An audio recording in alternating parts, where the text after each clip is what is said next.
Hey, what's happening, gamers? It's Amber here with KwingsLetsPlays. Hope you guys are all having a fantastic day today. And today we're going to be playing more Endless Ocean. So get ready to watch me swim around the ocean and we can see lots of new fish, which is basically the entire point of this game. I know, like, a lot of people coming in, they're always like, oh my gosh, is there exciting, like, missions to do and stuff. It's like, yeah, I mean, it depends what you mean by missions. It's mainly swimming. You're just swimming. Just keep swimming. There's a good title for the stream. So I kind of used a generic picture. I didn't have any picture of a whale or a dolphin or anything. I have some on my Switch. I just haven't gotten them on the thumbnail. So I went with lobster. Awesome, Wolvie. So I tried to put some animals on the pole that people would actually eat, like, because some people wouldn't really know. Like, for me, I probably wouldn't know, like, oh, am I eating perch or I'm eating cod or halibut? Not actually sure which fish this is. I just ordered the fish special at the restaurant. So I tried to, like, put distinct things: sardines, salmon, lobster, tuna fish. So you kind of would know the difference. Like, most people would kind of tell if you're eating a lobster or a can of tuna fish. It's, like, kind of easy to see the difference. Yeah, lobster is delicious. Well, I kind of like lobster. I had a lot of, I don't know if I had a lot of lobster. A lot of people around me had lobster when I lived in Massachusetts. Luke used to love lobster. And probably should have put clam chowder on that poll, actually, because Luke used to love that. But then he found out that he was actually allergic to shellfish. So that includes shrimp and clams and sometimes lobster, I think, is included. So I guess we'll just go a solo dive, and then in a little bit I'll actually move to a shared dive. Let me see people come in.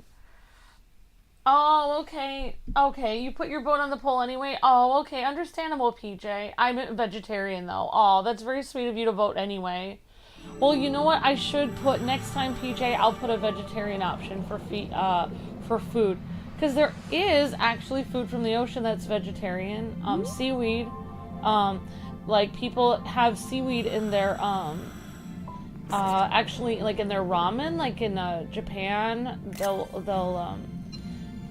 add seaweed in there, and a lot of people, I believe, if I'm correct on this, a lot of people actually include seaweed in ice cream. Yeah, yeah. Actually, my brothers are both vegetarian now, so yeah, I get that, definitely, PJ, and of course, there's a lot of yeah, definitely, PJ. I understand. So yeah, next time I'll try to put a vegetarian seafood option in there. That will be nice. Hi. Oh yeah, of course, Geeky. I don't eat seafood. Hi, Rudy. How's it going? Hi, Anthony. Hi, Wolvie Daddy. Hi, HM. Hi, thanks for the story, HM. Hi, Brandon. What did everyone do for Mother's Day? What did you do for Mother's Day, Brandon? Anything special? Hi, Geeky PJ. Hi, Anthony. And hi, Juan. And hi, Tom Kieran. And hi, everyone. I see food and I eat it. I eat seafood. I see food and then eat it. I see what you did there, Wolfie. Oh, that's what we used in the 90s. People used to have, like, this joke where they'd be like, do you eat, I don't know, something. Do you see food? They would, like, eat with their mouth open. I don't know.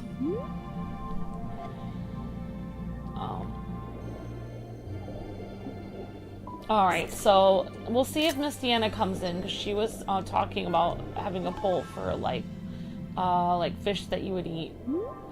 And honestly, I've never, some of the fish, like, that are, like, I've never had anything really super exotic, except for I have had calamari, squid, so that was interesting. I don't know if I've ever eaten octopus, though. So, like, for our culinary class, we had to try different things, and, I didn't actually try snails because, That was I almost, my culinary teacher gave me a snail to try, but I kind of threw it, I kind of like ate part of the breading and then like threw it away because I was too nervous. It was just like, I don't know. So one fish that I've always kind of wanted to try is a swordfish. I've never had swordfish. I've never had a like shark fin soup or anything. But I have had calamari, and it's all right. Like calamari is for, I mean, everyone probably knows, but in case anyone doesn't, it's just squid. It's just squid if you cook it. And that's one of the first things they taught us in cooking class. So we had to try that. So they kind of like, for our cooking class, they kind of like threw us right into it. So there were several people that quit like the first day. They had people try to break down a chicken and like, you know, do all these special like cuts on, you know, different types of vegetables and stuff. And they kind of like try to scare people, I think, the first day. To see if people would still stick around. So I'm one of those people that's like, well, they haven't failed me yet in the class, so I'm just gonna stay here. So speaking of culinary, because we didn't get 1,000 views on either Sandland or one of the other games, we are doing a game that actually went on sale for $3 recently, and apparently this game is from 2018 or 2019. And yeah, so culinary, it's called Culinary Cooking Master Simulator, and honestly it looks like it's a pretty good game, and it's only $3 right now, and I think it's gonna actually be like a $25 game, like kind of like you know, like the value of it. And thank you, Geeky PJ, for letting me know about Prince of Persia. It looks amazing. I just saw the trailer. And I ran up and told Luke, actually, because you told me about it. Usually I don't do that. I'm just like, oh, I'll tell Luke later. And, like, he was kind of already awake a little bit. Because he woke up, like, not able to... He was kind of choking. I think it was on the cat hair. So he woke up just, like, 10 minutes ago. So I just woke him up again and told him, Prince of Persia! He's like, okay, thank you. So yeah, we'll try to identify some creatures, and then we'll probably do a combined dive. Let's see if so I don't know if I'll do more of this in the afternoon or not. So basically, like, for the algorithm, like the YouTube algorithm has certain things they like they really like me to do my main, like, get everyone's attention game at 3 o'clock. But this is a really great game, but I wanted to kind of give myself time to enjoy it. Sometimes when I'm doing it at 3 o'clock and I have too many questions and people asking me a lot of things, like about what the stream schedule is, then I don't get to enjoy the game very much. So I just like enjoying the game. So that's kind of, I don't mind questions about fish, or I don't mind you guys talking to me. It's just like sometimes like on my afternoon stream, sometimes like everybody is like, are you gonna be done streaming yet, so we can actually get to streams I want to watch, and so I can watch Luke play Batman? And it's like, no, I'm not. I'm gonna be playing this for a while. I like this game. So yeah. Hi HM, how's it going? What? Snail is considered a delicacy, HM, like a French delicacy. It's actually very expensive, apparently. So I probably, I should have been, in my culinary class, they told us, like, one of the things a chef is supposed to do is be able to try everything, not be afraid to taste anything. But there are people who do culinary, and they are vegetarians. So obviously, like, if you're vegetarian and you're not eating meat for either personal or religious reasons or anything like that, there are vegetarians who go into culinary and they just don't. There was at least at least one girl I knew. She was a vegetarian, and she just, like, she cooked, like, everything but the meat. So that's totally a thing.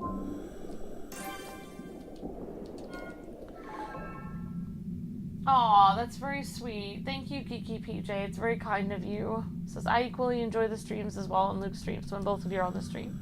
Thank you so much, Geeky PJ. Very kind of you. So, good to see you guys. And Wolvie starting it off with a pun right off the bat.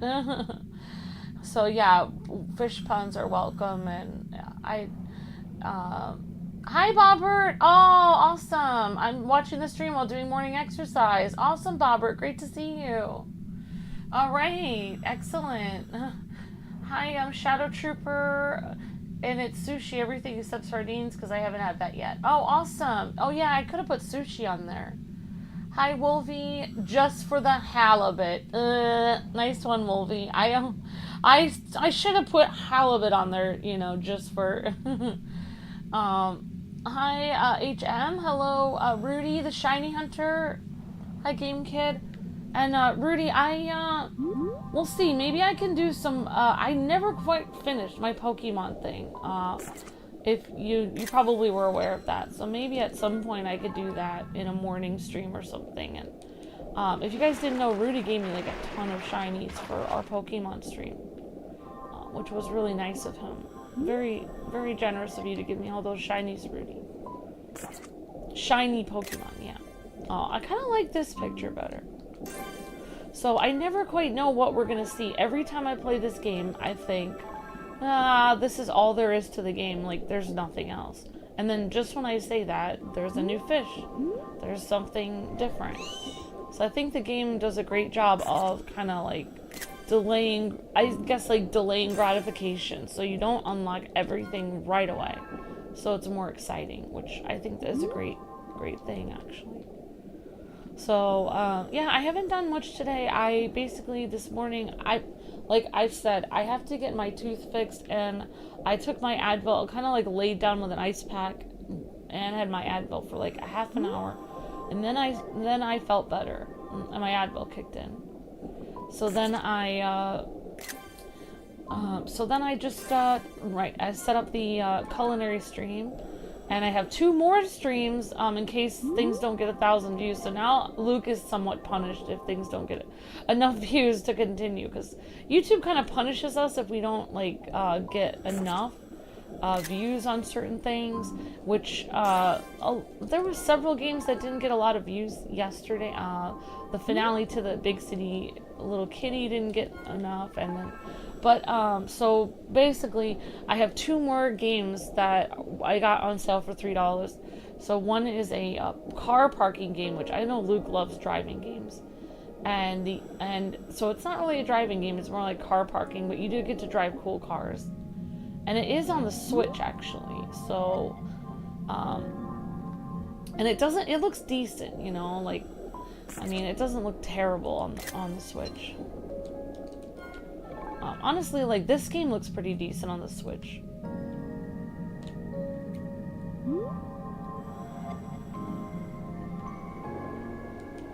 Oops.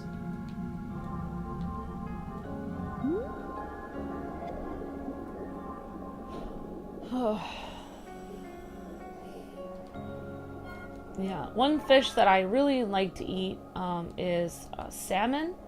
I think it has, like, it's very healthy, and I just like eating it because it's pretty healthy. But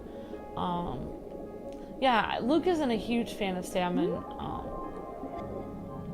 And one thing that we kind of learned when we were in culinary was that one reason why salmon has like that pink color is because salmon actually eat a lot of like crustaceans and stuff. So, like, if they're eating, like, lobster and stuff, then they're gonna kind of have that pink hue from what all the stuff they're eating. So, I guess you are what you eat, in a way.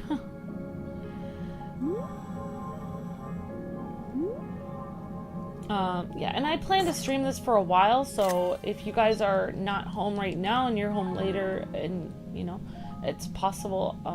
I almost thought about streaming 2 streams of this, and I might, actually, because, I'm just having a lot of fun with the game. It's kind of one of those games that really connects with me, and it's like, it doesn't happen very often. It's like, I'm very particular about the games that I like to play. Like, you know, like, growing up, I only had, like, my brothers had an NES, and and they, you know, they were mainly playing that, and so I wasn't really allowed to play their NES without permission. So my parents got me a Sega Genesis for, you know, at the garage sale, and it had 5 games. It had Sonic 2, it had Sonic and Knuckles, and it had like Rocket Knight Adventures. And I just played, honestly, the Sonic 2 was so hard. Sonic games were so hard for me that I just played them over and over again, and I had tons of, I wouldn't have called it that then, but today, like, I know it's like replay value, basically, because you can play it over and over again. So, I was completely fine. Like, I would play Sonic for like 10 minutes, and then I'd do my homework for like an hour, and then play Sonic for 10 minutes again. So yeah, I kind of like like, if I find one game I really like, I'll just play that like forever. And I don't, Luke is kind of like the kind of person that he'll play, you know, game after game, and like, he's, you know, oh, I beat this one, I'm ready for the next one. Whereas I'm just like, wait, I haven't even finished this one. I haven't gotten to appreciate this one enough.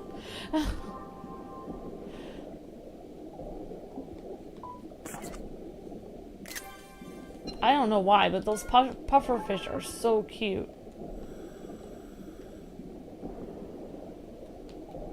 I think I missed the, there was a tablet or something. I think I missed it.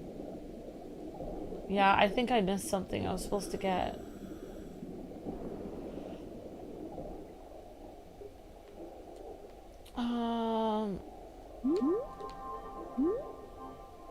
So today's agenda for me is I'm going to be making hamburger helper and salad.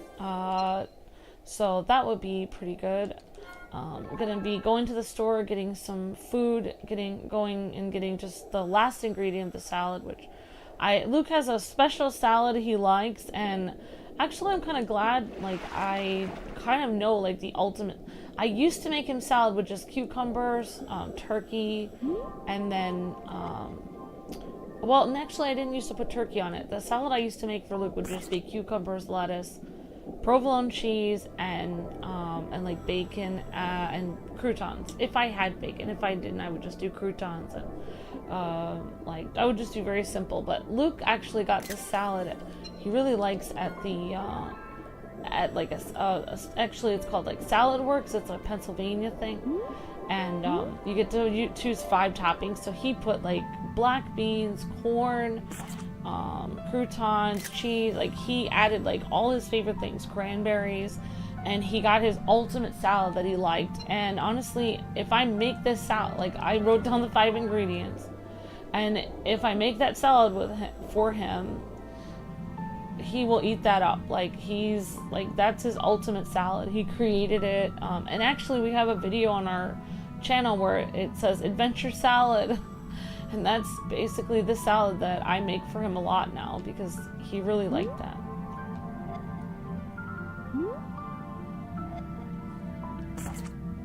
Alright, yeah, so yeah,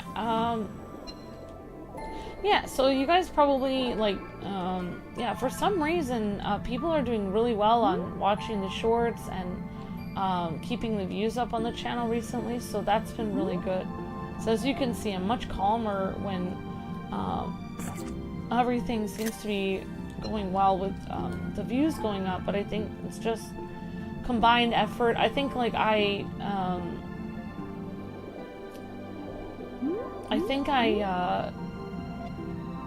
every time I get one of these, I think part of it is I just was trying to think about the views in a different way. Like, oh, I'm just gonna wake up early and just start sharing, like, all of the resharing, like, not just sharing once, but sharing multiple times, like for an hour, all the shorts. Just sit there for an hour or 2 or 3 myself, and just share the videos we've already posted. And And that seems to be really helping a lot, and a lot of other people have been like helping with that, so that gives me more time to actually focus on like, oh, I'm gonna make a cute thumbnail for this, I'm gonna put a cat on it, I'm gonna spend time you know, just enjoying playing the game and enjoying hanging out with people. So yeah. Let's see. Star Wars is leaving May 14th? Not in real life. Alright. Aww. K-Wife eats a school of fish, then she's a mermaid. Yeah, I think mermaids would eat fish. I don't like seafood. Okay, no worries, Clone Troop. Hi, GameCubian. Hi, Wolvie. Most exotic seafood I had was Hakari or something like that. My uncle suggested. In Iceland. Oh, wow. You've been to Iceland, Wolvie? Oh, wow. Hi, Thunder Legends. Oh, you know, interestingly enough, remember, guys, the Greenland shark that we took a picture of? Speaking of what Wolvie was talking about. So I heard that in I actually did a report. Oh, yeah, that is Hakari. Yeah, that's the Icelandic shark. So you've actually had that. Let me just look this up. Wow. So you are a Viking. You are a true Viking then, Wolvie.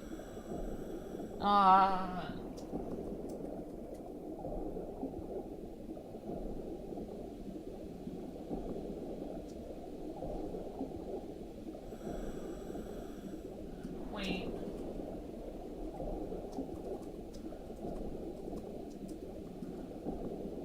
Yes. Hakari, Greenland shark. Fermented Greenland shark. Yep. Yeah. Would I rather put anchovies or sardines? Honestly, I like sardines. I honestly like sardines. I will eat sardines straight out of the can on some cheese and tuna fish. So I don't know, like today I'm kind of like discussing seafood. I know some people are not a fan or don't eat seafood, so I'll try to not talk about food too much. But I will say this. One thing that I had to do a report for my cooking class on like a certain food, like cultural food and stuff like that.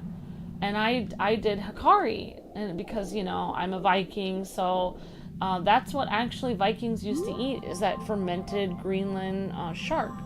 Hunt that shark and eat it. And interestingly enough, it's like poisonous, I believe, if you don't ferment it.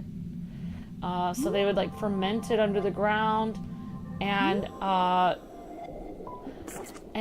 you know, it's a huge shark. It's huge. So, you know, you could feed. And that's what I always like tell Luke. Like, he's always like, why did the Vikings attack the Irish? And I was like, because all we had was the shark to eat it. We had to ferment it. It was like really gross. Yes, Wolvie. Yes. Haha, says Wolvie. Yep. So Hakari is actually fermented Greenland shark, and from what I read online about it, so I've actually never had it, but that's very cool, Wolvie. Very cool. I've never been to Iceland, but I'd love to go someday. But from what I read online, doing my report, is that many times tourists, they will give that some shark meat to tourists, some Hakari.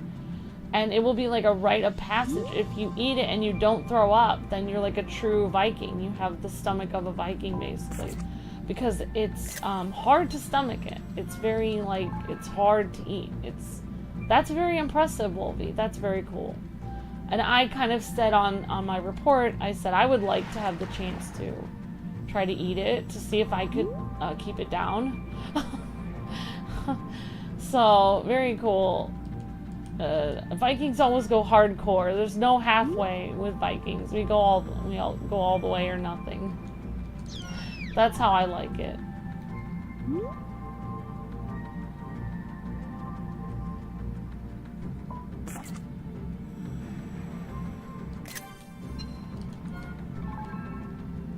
Alright, so let's see if we can get a cool picture of like, well, people are like, Amber, with your cool pictures, please.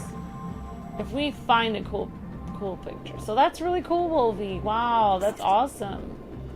Man, I would love to live in Norway or Iceland someday.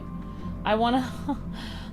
My ultimate place to live would be right next to there's apparently a Viking ship museum in Norway, and you can see all the different Viking ships, and they're like in this huge museum, and I would love to I would love to live there, right, and be able to visit it and see all the cool Viking stuff. Maybe Luke said he might move there someday, maybe when we're older. Either that or Japan. But I heard it's very peaceful in Iceland and Norway. It's just very peaceful, you know, up there. Yes, very poisonous, says Wolvie Daddy. My uncle said the best place, because if you get it imported, which is, I don't know, but he said you'd vomit and be sick for months. Oh, wow, Wolvie. Maybe if you guys do Fall Guys customs, it'd be fun. Okay, that's very sweet, HM. We have done some Fall Guys custom community streams with people. Very cool, Wolvie. Wow. Okay, see you later, GameCubian. Thank you for the like. Wow, that's cool. That's cool. Wow. Would I, K-Wife, would you rather have anchovies or sardines? Yeah, definitely sardines.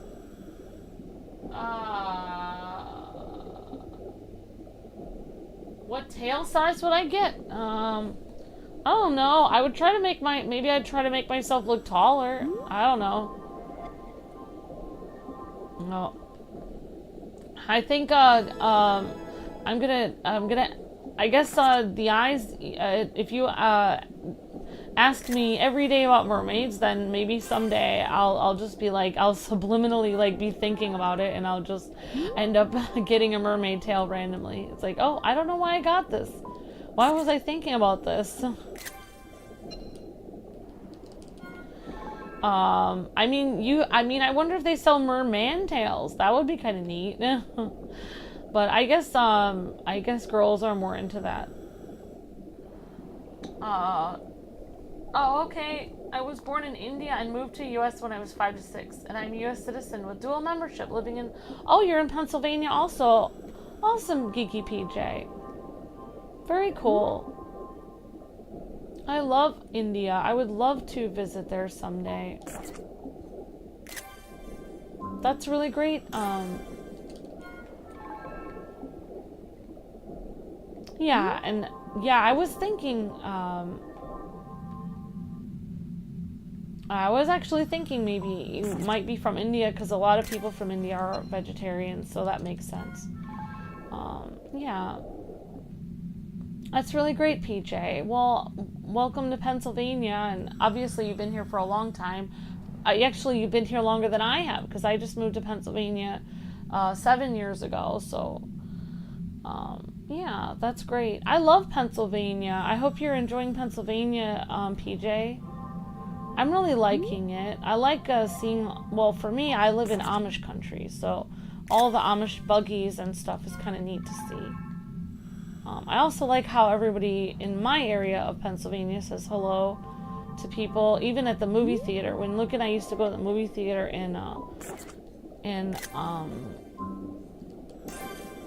when we used to go to the movie theater in Massachusetts, then people didn't really say have a nice day or anything. Like, they were just, you just went there and that was it.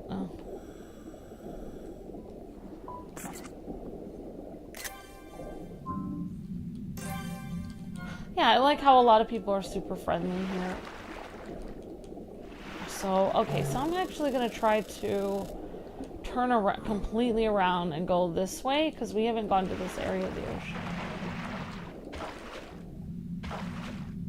Oh, no, you're not being annoying, at all. No, not at all, the eyes. I think it's nice that, it's very sweet that you like to ask me questions. I'm very grateful for that.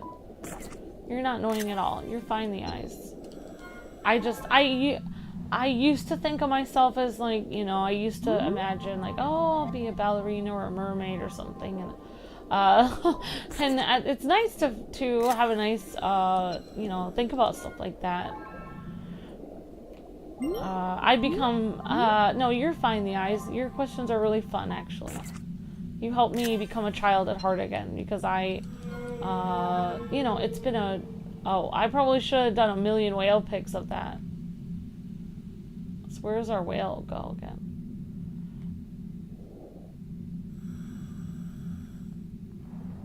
No, as I've gotten, as I've gotten older, I've lost a lot of my. I used to have a lot of dreams and things that I, you know, imagine. And I lost a lot of it because it's life is just kind of hard. You know, you have to work a lot, and it gets frustrating. You know, even my dad calls me on the phone and was like, oh, can you, like, are you doing your art? Are you doing music? And it's like, no, not really. I'm just working. But yeah, no, I like those kind of questions. It's nice to imagine that. I like that, guys. I think you're very fun. I mean, mermaids are very cool. I mean, I've actually looked at a lot of videos on mermaids, and I probably am the one, I probably have talked about mermaids a lot before. Actually, when they were having the, when they had the Ariel movie come out, I was researching mermaids a lot, because a lot of people were asking, like, you know, like, does it, you know, like, because I don't know why there was a huge thing, like, oh, like, just like, there was this huge thing where people were just, I don't understand why, but they were just like, oh, this isn't right, like, mermaids aren't, you know, you can't have a mermaid from other parts of the world. And it's like, actually, there's mermaid stories from all over the world, and like I was able to actually found a lot of neat information. It would be great to if Disney took some other mermaid stories. Like, there's that one mermaid story, The Little Mermaid, but there's tons of actually mermaid tales from all over the world. Africa, the Caribbean, like even Asian stories about mermaids. Yeah, and actually, like, you know, it would be great for Disney to do a, like, for, you know, like, all of our viewers and people we know from India, it'd be great to, if, like, Disney would do some Indian folktales, from India, because honestly, some of the stories from India are just really cool. I've actually, sometimes late at night, I listen to tales from India, and they're really, really neat stories, actually. The monkey princess, or the guy, I don't know, I don't remember all of them, but it was kind of the Monkey King and the princess, and all these neat stories. Let's see.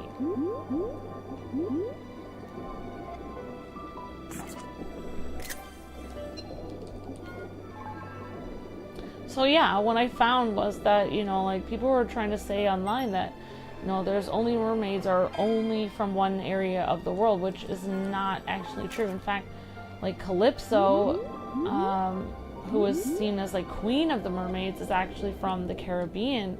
So, and so many tales of mermaids from Africa and like I said, Asia and all kinds of places.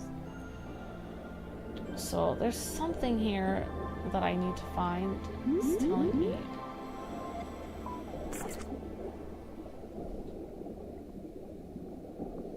I agree, Amber, says Geeky PJ. It's hard to fit a lot of our dreams in life, especially since life is short. Definitely, Geeky PJ. Yeah, it's, like, right now I'm just trying to, like, my family really wants me to save up to come see them, you know, I have to, you know, in July. And every time my dad's on the phone with me, he's like, well, you know, you know, you should buy some art supplies and do art. And it's like, no, I've kind of become cynical being older. Is like, when you're younger, like when I was in school, I did everything. And I think that's a great idea, to try everything when you're in school, when you have the chance. But at some point, you do have to, and I don't want to like crush anyone's dreams, but for me, so maybe for other people, they can live like this great life where they do everything, and like that's great. Like I don't know how they do that, but for me, I'm kind of one of those people that I have to focus on one or two things.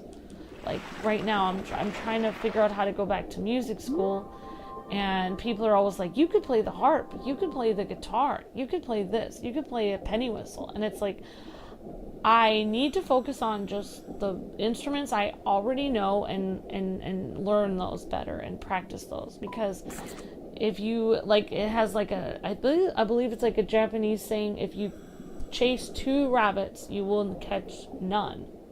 So like, you would practice a little bit on guitar, a little bit on piano, a little bit on this, a little bit on this, and then you wouldn't really get very far in any instrument. So that's kind of how I see. It's kind of sad, like, to think about life, like, oh, I can only do 1 or 2 things. But it's also kind of like, you know, it's good to focus, like, you know, you have a few things. One thing I like to do in life is just focus on 1 or 2 or 3 things really hard, and then if I get some extra time in my day, then I can add that 3rd thing in there when I have time. So yeah, I don't know, that's just my opinion. But yeah, when I was younger, I thought, I'm gonna do everything. I'm gonna be a ballerina, and I'm gonna go to space, and like, and that's not quite, you can't be a ballerina and go to space, because you wouldn't actually have time for both of them. So you would have to like figure out theoretically which one you would actually want to shoot for. Because it takes years to be a ballerina, it takes years to go to space. So you have to like, which one would you want to do more, and just like focus on that. Maybe, you know, on third, like if you really wanted to be a ballerina and go to space, you could like focus on going to space like every day, and then on Thursdays you could go to ballet class like 1 day a week, and then you could just keep it as like a backup, or you know, something like that. Ugh.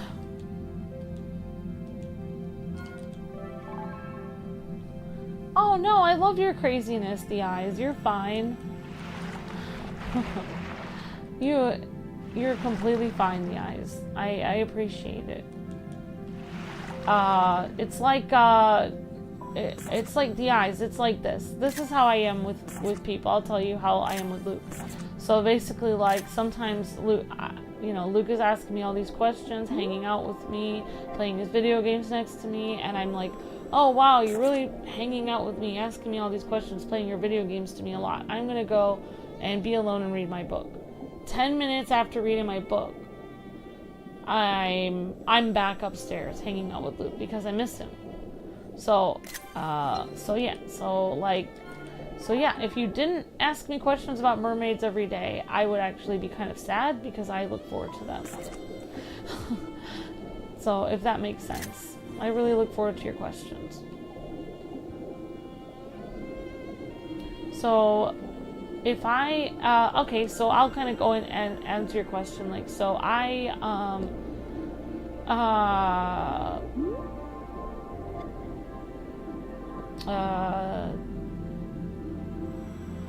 oh wow, creepy.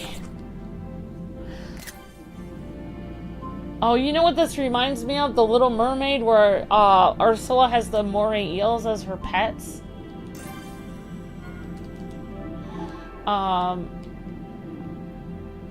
Oh, we found a new creature.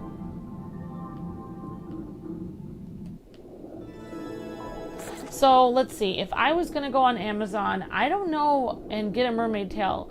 So the thing is, like, I never oh wow, there he is looking at me. Oh, so cute, little fish. I don't know what size I would get. I would probably want to get a really long tail, but I wouldn't want to trip over it. I don't really know, like, because I don't really have an opportunity to go swimming a lot, so that's the only, like, I don't even have, like, a pool membership, would cost a lot of money, and I don't even know how I would do that, but I guess I'm overthinking it. But yeah, I mean, like, I would love a job where I would be, you know, where everyone would look at me and I'd be twirling around in the water. I would love that. I love being on stage. I love singing on stage and stuff. I miss that a lot. I used to sing on stage for a job. I used to sing on stage for college and everything. Oh, we can actually add this little thing. Yeah, I mean, I actually used to see how many somersaults I could do in the water, in the pool, because I used to go to the pool every summer when I was younger, and I'd take my brothers there, and we would be able to get we used to be able to get an ice cream or a snack for like 35 to 50 cents.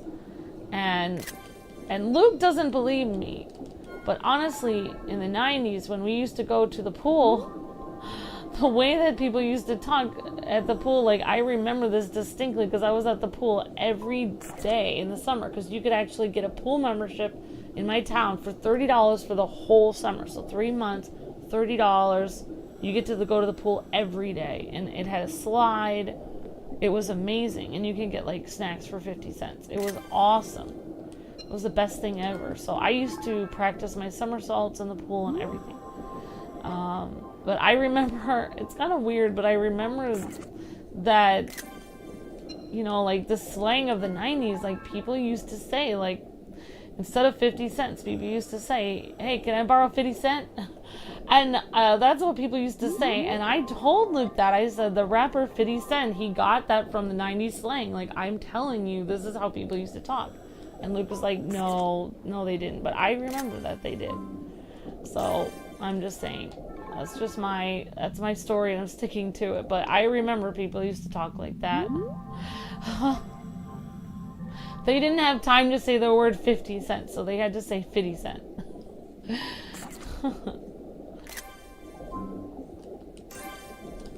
Ah, the 90s, where everything was kind of like over the top cool. And when I was in the 90s, I always thought it was over the top, like, oh, grown. Now I miss the 90s so much because I think it was just more fun decade to live in.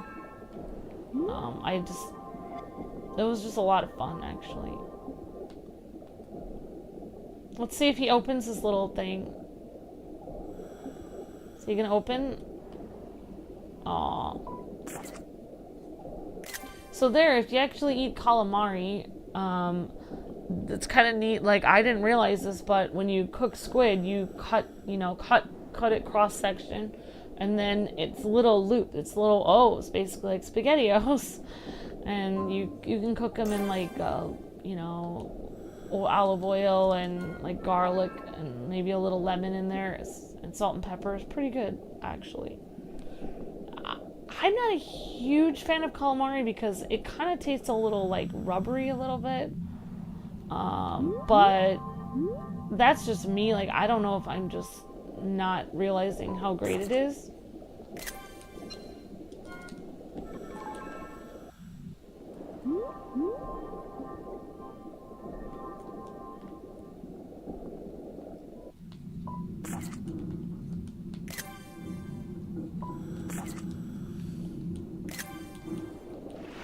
Alright, so we're gonna see if there's anything further down here.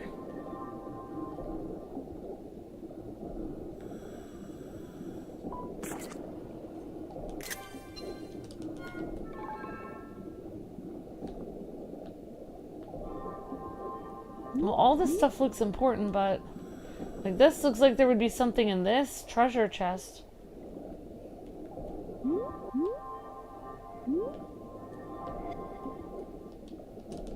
So basically, we're just scanning all of these endless fish in an endless ocean.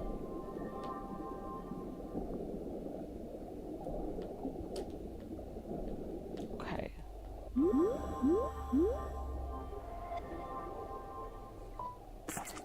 And there's Dory.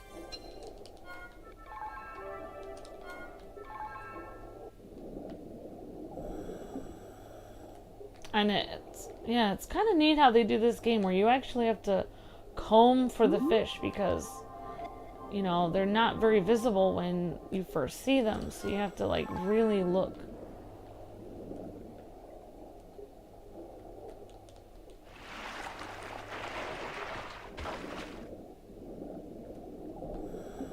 Oh, wow, okay.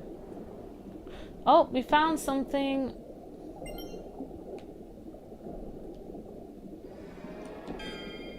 Ocarina! So what, so yeah, so to answer your question, the eyes, I think I would probably get like if you want, for you, the eyes, you've been so awesome, we can deck our character out with a mermaid theme, after this. I think that would be fun, actually. I almost got myself a little, I do like, you know, I used to be a lot more like girly and fun. I just, I basically, I'm, you know, once I got married, I had like in-laws and stuff that basically acted like I was kind of like too weird or too girly or too goofy, and they kind of put me down a lot. So I always, ever since then, I always try to act more serious. So like nobody can be mean to me. So yeah, my personality changed a lot since then. I always try to be like reserved, and like if I want to buy like a pink poofy dress, I go for the gray dress instead. Just so I can look serious and people won't think I'm too much. When I was younger, I used to always, on my birthday, I would I would save up or ask my mom for the poofiest pink dress ever. And even if everyone at my birthday party as a little girl was wearing like jeans or sweatpants, I would come in with this poofy, like over the top, fluffy, pink, like bright pink dress. And I would wear it and be like, it's my birthday! Like I'm Paris Hilton or something. And so yeah, I mean, and I mean, in a way, I mean, I'm not a huge fan of Paris Hilton, but I do like how she just lives her life and wears pink all the time, and she's living her life for all of us girls that want to be girly. Which I admire that. I think it's good. It's good not to be afraid to be yourself and have fun, actually. It's a really good thing.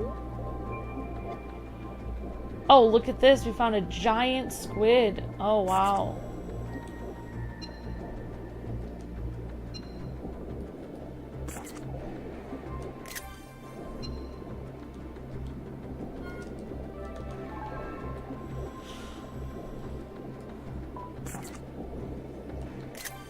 So yeah, it's you know, your cute questions are making my real self come out the eyes, so that's what I'm afraid of. Don't make my real personality come out the eyes. Don't help me to be happy again. Alright. Yup, LOL says Alpha. Now people would think jeans are weird, says HM. Alright, Miss Deanna, I'll watch your cooking simulator game because I love awesome! Hi, Miss Deanna.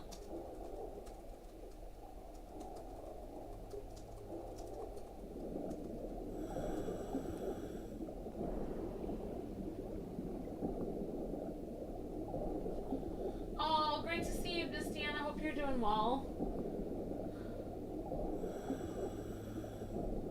Alright, well, you know what, the eyes, maybe I'll just end up getting that cute girly mermaid mug I was going to get for myself.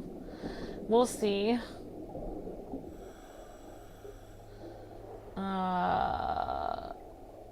I don't know why I can't seem to see the chat very well. Why is this?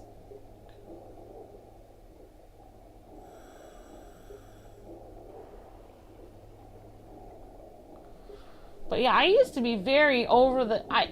I think, like, I used to be very over the top.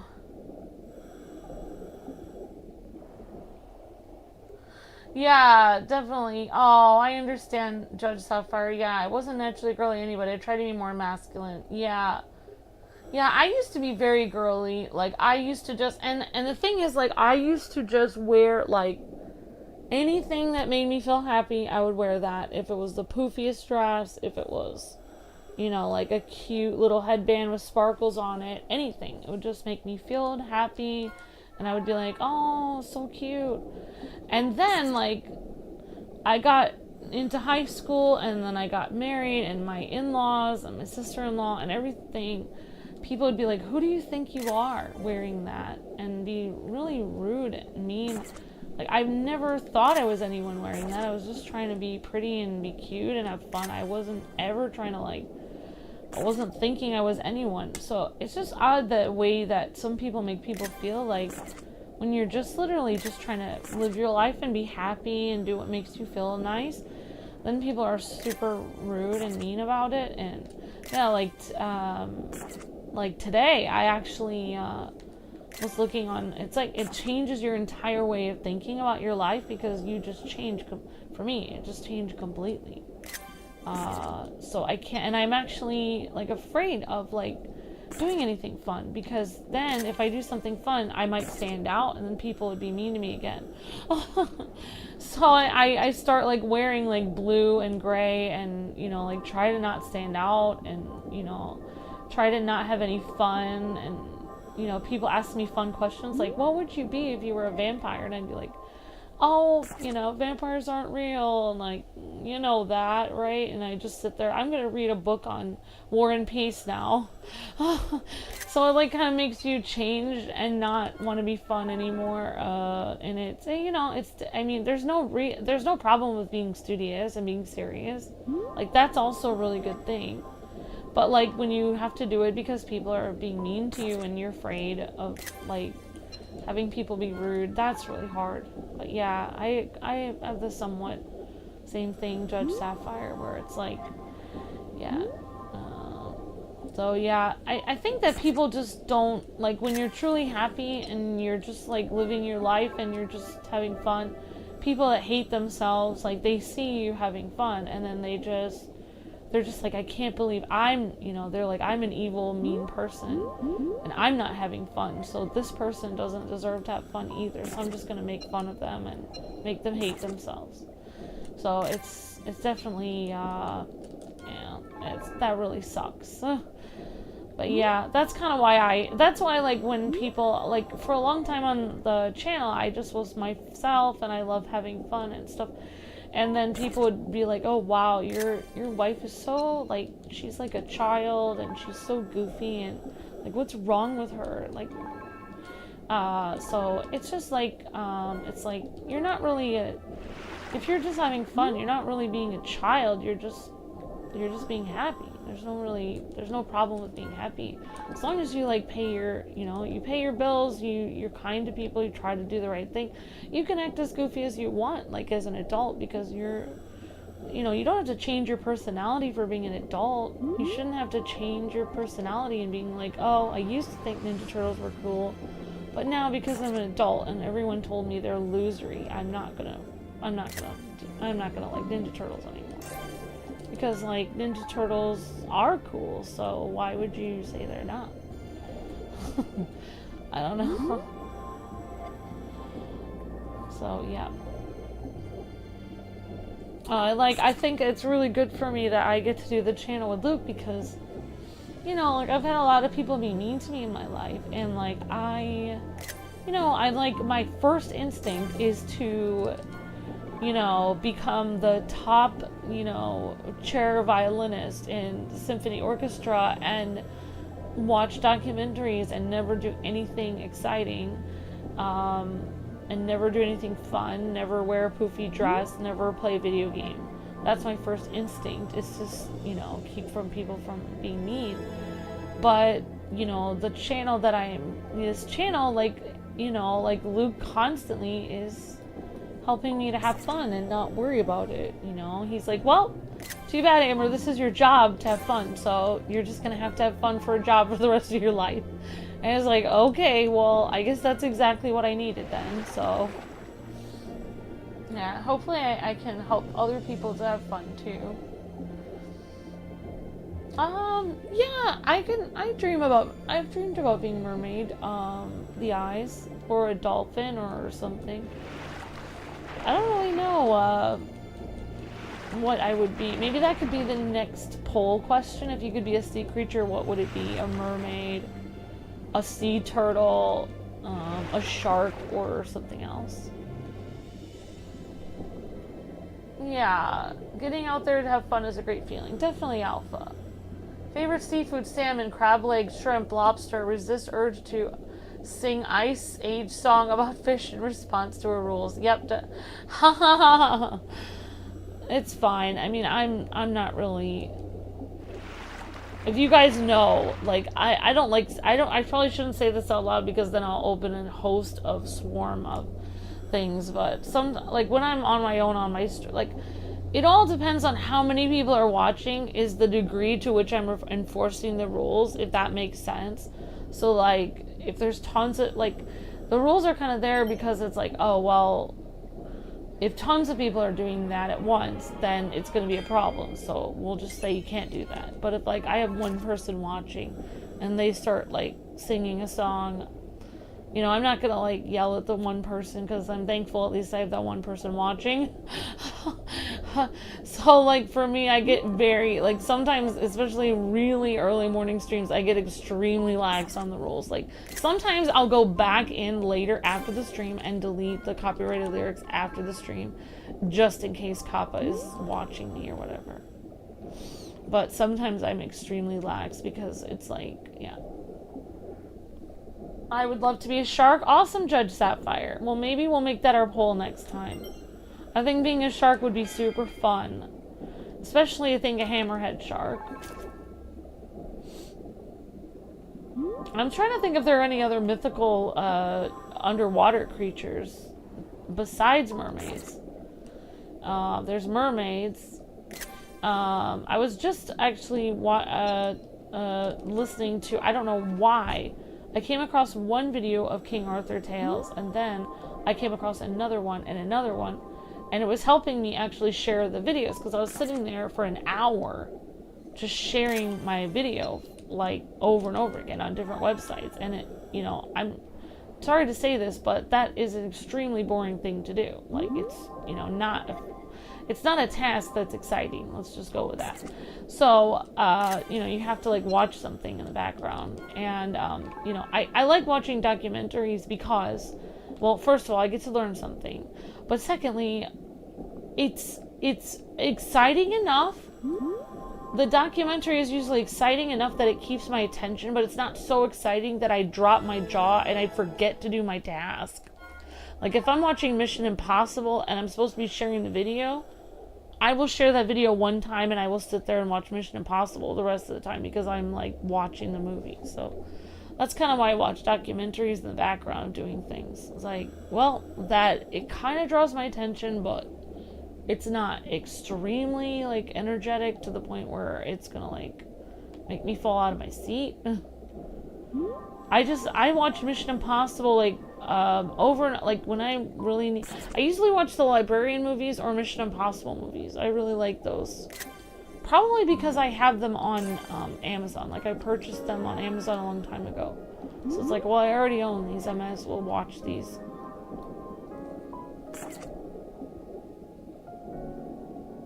Why would the lyrics in, I don't know, Sons of Gaming. It's a rule that was told to us by Google and YouTube that the chat, if it's copyrighted lyrics in the chat, that it will affect the video. I don't know. I honestly don't know. So, like, basically, like, if I'm on a very chill stream, I just, whatever, like people write their song lyrics, and then I'll just erase it later. But yeah, if it's in the middle of on the later streams, I always have to get things immediate. I always have to be fair to everyone and erase things immediately on the later streams, because the reason why, if I let it go for one person but I don't let it go for another, then the person that I let the rule go for thinks that I hate them.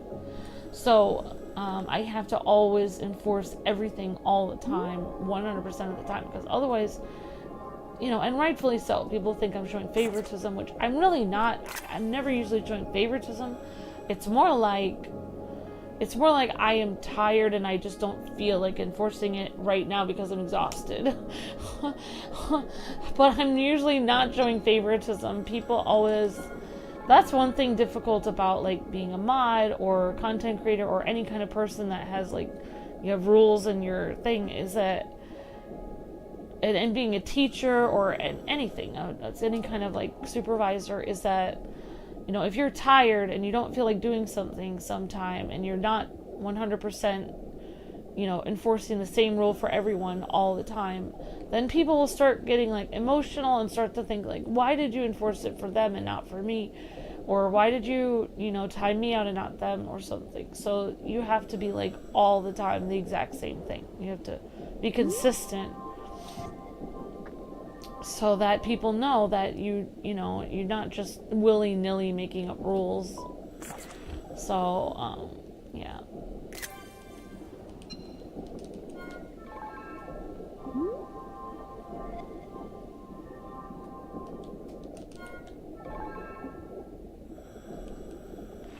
Well, good to see you, everyone. Hope you guys are doing well. Hi, Miss Deanna. Yeah, I understand Sons of Gaming. Yeah, I know what you're saying. You said I get you deleting them. It's just YouTube is weird. Yeah, I understand Sons of Gaming. I know what you're saying. I know what you're saying. Hi, Sons of Gaming. Hi, HM. Oh, I only cry when I... Stop, I'm crying, says HM. Aww. I'm sorry. Thank you for being so sweet, HM. There we go. Sorry for making you cry. I'd like to be a Selkie as in mythical creatures since they can be seals that can shapeshift. Awesome, Wolvie. Well, maybe we'll have to do like a poll where we can... I will look up some mythical sea creatures and then we can do a poll where we will put Selkie and Mermaid on that. How about that, guys?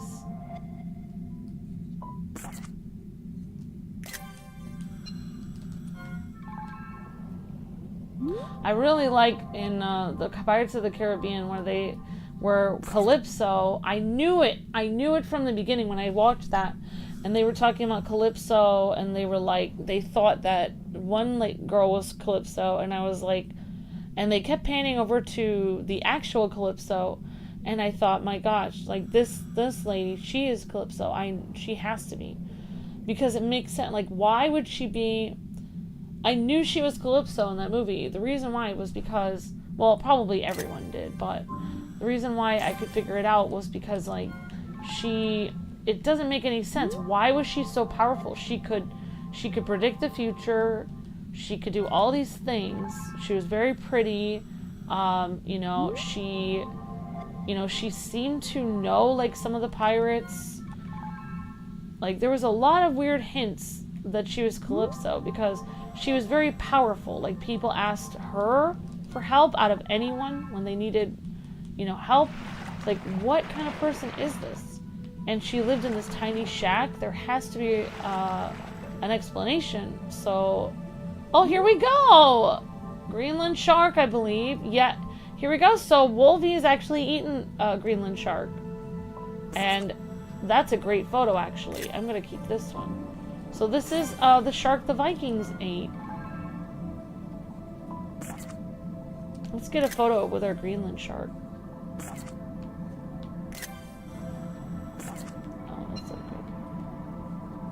And actually, they did a special on Loch Ness Monster for History Channel, and they concluded, which I think they're morons, no offense, but History Channel is, you know, they don't have got good content very much, but basically they concluded that the Greenland shark was really the Loch Ness Monster, and the Greenland shark probably just swam into the Loch Ness years ago, and that's what people have been mistaking for Nessie. No, that is not a thing, because, I mean, there's no way that is true. Because Nessie, from, you know, all accounts, has a long neck and looks like a plesiosaur, and no offense, but the Greenland shark does live in cold waters, but there's no way that anyone could get that mixed up. This is the Greenland shark. This is not Nessie. I'm sorry, History Channel, but you guys are wrong. Let's see if he eats me. Oh, he won't. So the Greenland shark from what I remember, swims in very cold temperatures. Obviously. So you can find the Greenland shark off the coast of Iceland and stuff like that. and it's huge. It's absolutely huge. And like we were talking with Wolvie earlier, you would not want to just hunt this thing and eat it. Its flesh is actually poisonous, so you have to ferment it under the ground, and you have to do it correctly, otherwise you can get very sick. And like I was saying earlier, if you go to Iceland, many times they play a trick on tourists where they have them eat that, and you know you'll throw up, obviously, but if you can stomach it, you're like a true Viking. Which someday I hope to go to Iceland, and but now that Wolvie's telling me there's a right way to do it and a wrong way, maybe they give the tourists the really bad version, so they will throw up, like as a joke. So, you know,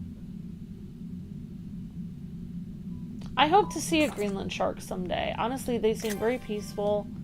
I think they're very cool. I don't even know if they must be predators. I don't know though. They must eat fish. So there's our little Viking shark.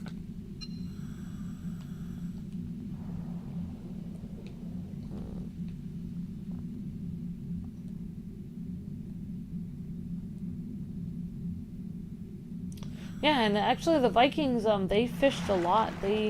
I didn't realize this, but I was watching a documentary about this, but the Vikings up near Iceland and stuff like that, they actually provided fish for a large portion of Europe and the world with a lot of cod. They would salt the cod, and people would make bacalhau out of it, which is something that Luke's grandma actually made in Portugal. And nobody knew where the fishing spot was, where the Vikings. I was watching this really interesting documentary about it, and no one knew where the spot was. So they had to pay, people up north to get them the fish, because they needed fish to supply, like all of Europe and stuff. And it was really hard to preserve the fish. Basically,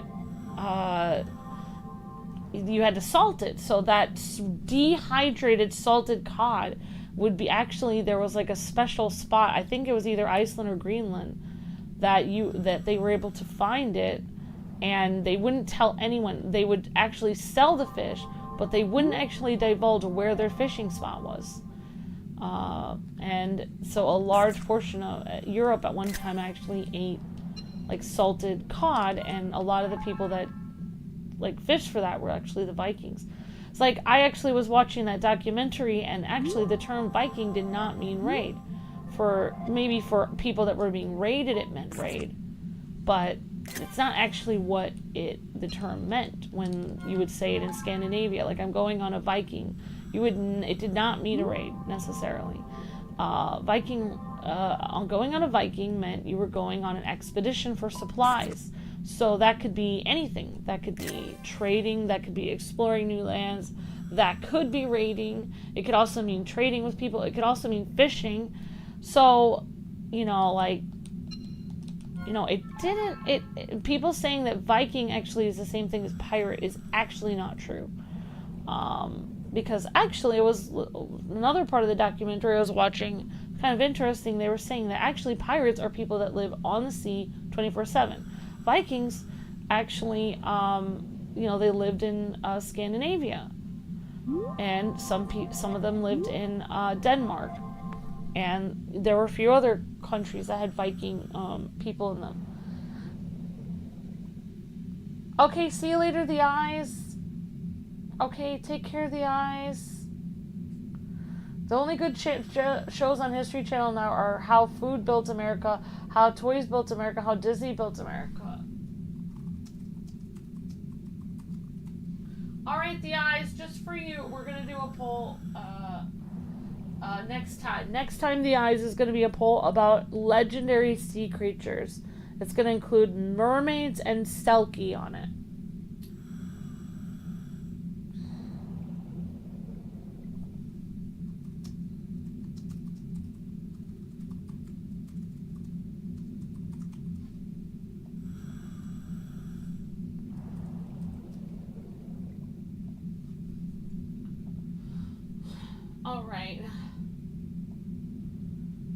Alright, see you, the eyes. Yeah, actually, they thought about that drain the ocean. Ah, definitely Judge Sapphire. Well, they did do a full scan. I've been researching Nessie since I was little. And, I can tell you, I went to the library, I read every book on the Loch Ness Monster. And since then, there's a guy that is basically sells like little carvings of the Loch Ness Monster. He has like a camera on the loch, like 24/7. You can watch 24 cameras on Loch Ness, like on YouTube. You can find them. It's just like a camera centered right on Loch Ness. So there's so many people combing through Loch Ness, and the reason why is they keep having sightings of this thing. Like it keeps happening. They did a History Channel special where they said that Loch Ness Monster probably died in 1950.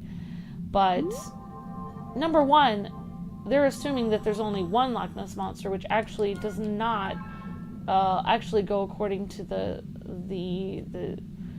what they've actually seen. I mean, they've had sightings in like the 1930s or 40s where they've seen multiple humps swimming at one time coming out of the water. So what do you mean the Loch Ness Monster died? I mean, in reality, if it was around since the 1500, like it was around since St. Columbus that he saw it. Whenever St. Columbus was alive, I think that was like 1100 AD or something. I mean, it's been around for thousands of years, according to legend. So what do you mean it died? Like, what are you saying? It was 1,000 years old and it died? That's not logical. It obviously, if the Loch Ness Monster is real, it's a family. It's a family of plesiosaur. There's no way it's a Greenland shark. That's crazy. I mean, that's crazy talk. It's definitely probably a dinosaur in there. It's some kind of prehistoric thing. There's no way it's not, because it's too huge. Like, the amount of pictures that have been taken. There was a picture taken just recently, like 4 or 5 years ago. You can find it online. It looks like a dinosaur. Its neck is out of the water. It's reaching up to get some leaves. The person took the picture of Loch Ness as a family photo on accident. This dinosaur thing was in the background of it. So, I mean, it's definitely, I mean, I want to say, like, oh, maybe it's there, maybe it's not, but in my, like, when you actually talk to me, put me under a lie detector test, it's there. Like, it is there. Like, it's definitely there. There's something there, and there's more than one of them. And it's got to be a family. You can't, you know, but you can't, they, like I was saying, like, what Judge Sapphire was saying, they actually did, I think in the 80s, they scanned the whole loch. They went through with radar, and they've gone through with sonar, and they've taken pictures of, like, flippers, and a neck, and a piece of a body that looked like a plesiosaur. They have scanned it. They have gone down there. There was a submarine that there's a legend of a submarine that went down there in I think World War I or World War II. I think it was a German submarine, and they were about to attack, Scotland because, you know, they were on the other team, and their sub had to get up to the surface of the water because they were being attacked by something in the water, a dinosaur. There's a whole thing on that where they were so afraid of this thing that was attacking them. There have been submarines that have gone in the Loch Ness, and they've come out banged up with teeth that are huge stuck in them. So whatever is down there, number one, it's something really scary. Number two, it's something you do not want to see, like, face to face. You will have nightmares for the rest of your life. But it's fascinating. It's fascinating because there's something prehistoric in Loch Ness. And the thing is, the loch is over 90 feet deep, and it's full of peat moss. Peat moss is like black, like moss that covers. You can hardly see anything. If there was a dinosaur in the world, there would be one place that would be the perfect place for it to live, and that would be Loch Ness. It is the perfect place. There could not be a more perfect place for a dinosaur to hide. So, I mean, there's no way it died in 1950. There's no way it's a Greenland shark. These History Channel specials are, you know, they're stretched. They're trying to take something that cannot be explained, and they're trying to explain it. That's what they're trying to do. And I know that it's an otherworldly. I know that it's a dinosaur because they've actually gone through Lake Champlain, which is a similar situation, has a similar creature in it, and they've actually recorded the sonar of it, and it says the sonar is actually more complex and of a like higher intelligence sonar sound than dolphins or orca whales. What could be more complex or higher intelligence than dolphins or orca whales? Nothing is. Nothing that we know, that we are aware of. It would have to be a dinosaur.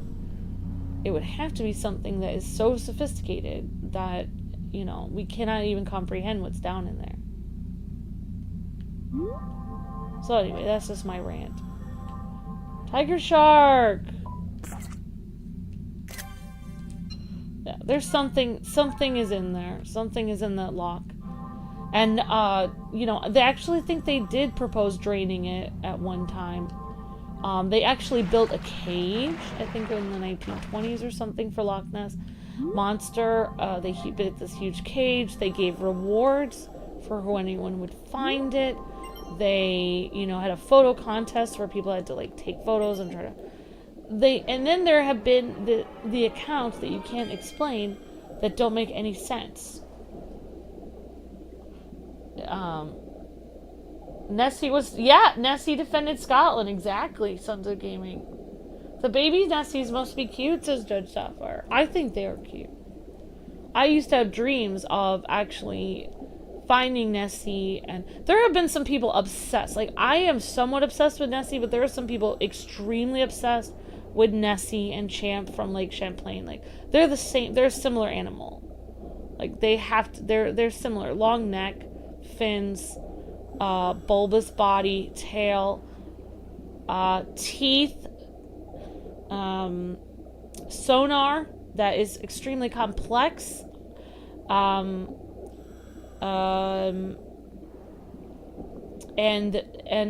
a predator, extremely fast, creates a wake of water when the thing swims in the water, either on Lake Champlain or Loch Ness. It is a wake like you would create on a ski boat. It's going so quickly. It's huge. Like, I mean, imagine, and that's what I wanted to do when I was younger. That was my life goal. Imagine finding, I mean, every time you get a picture, it's like far away. Imagine getting a picture right up close with detail and the face and everything, or even capturing it.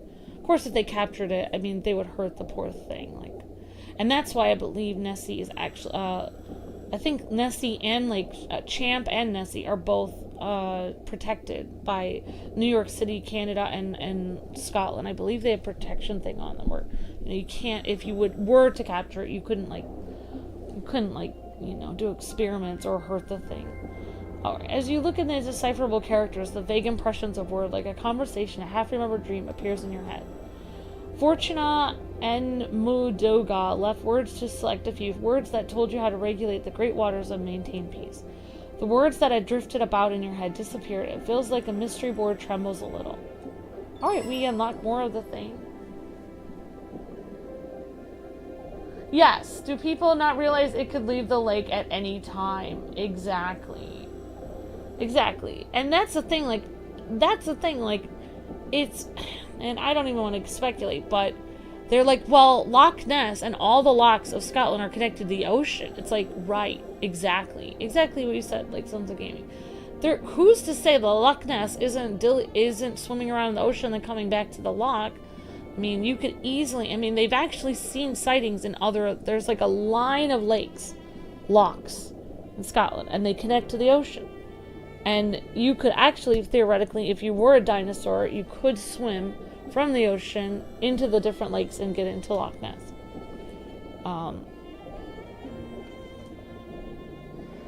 There's even crazier theories about Loch Ness. Some people believe that, you know, in Hollow Earth, and they believe that Nessie is actually swimming between the inside of the core, an ocean on the core of the Earth, and an ocean outside.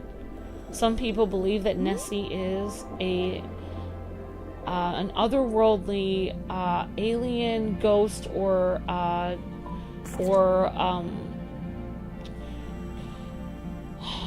spiritual phenomenon, like a spirit animal, like a not quite earthly animal.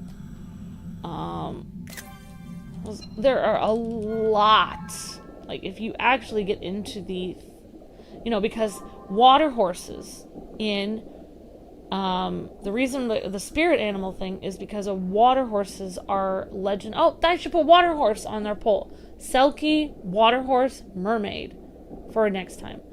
So yeah, water horses are legendary creatures in Celtic mythology, and they're like a horse on the water, and they happen to look very similar to a plesiosaur, and there is possibly a plesiosaur in the loch, so of course people are going to think it's a water horse. Or maybe water horses were based on plesiosaurs that people saw throughout the years, and didn't know what they were. So yeah, I mean, there's so much lore about Nessie. Like, it goes so deep. Like, the rabbit hole never ends on this creature, and rightfully so. People are like, it's just a marketing gimmick. No, it's not.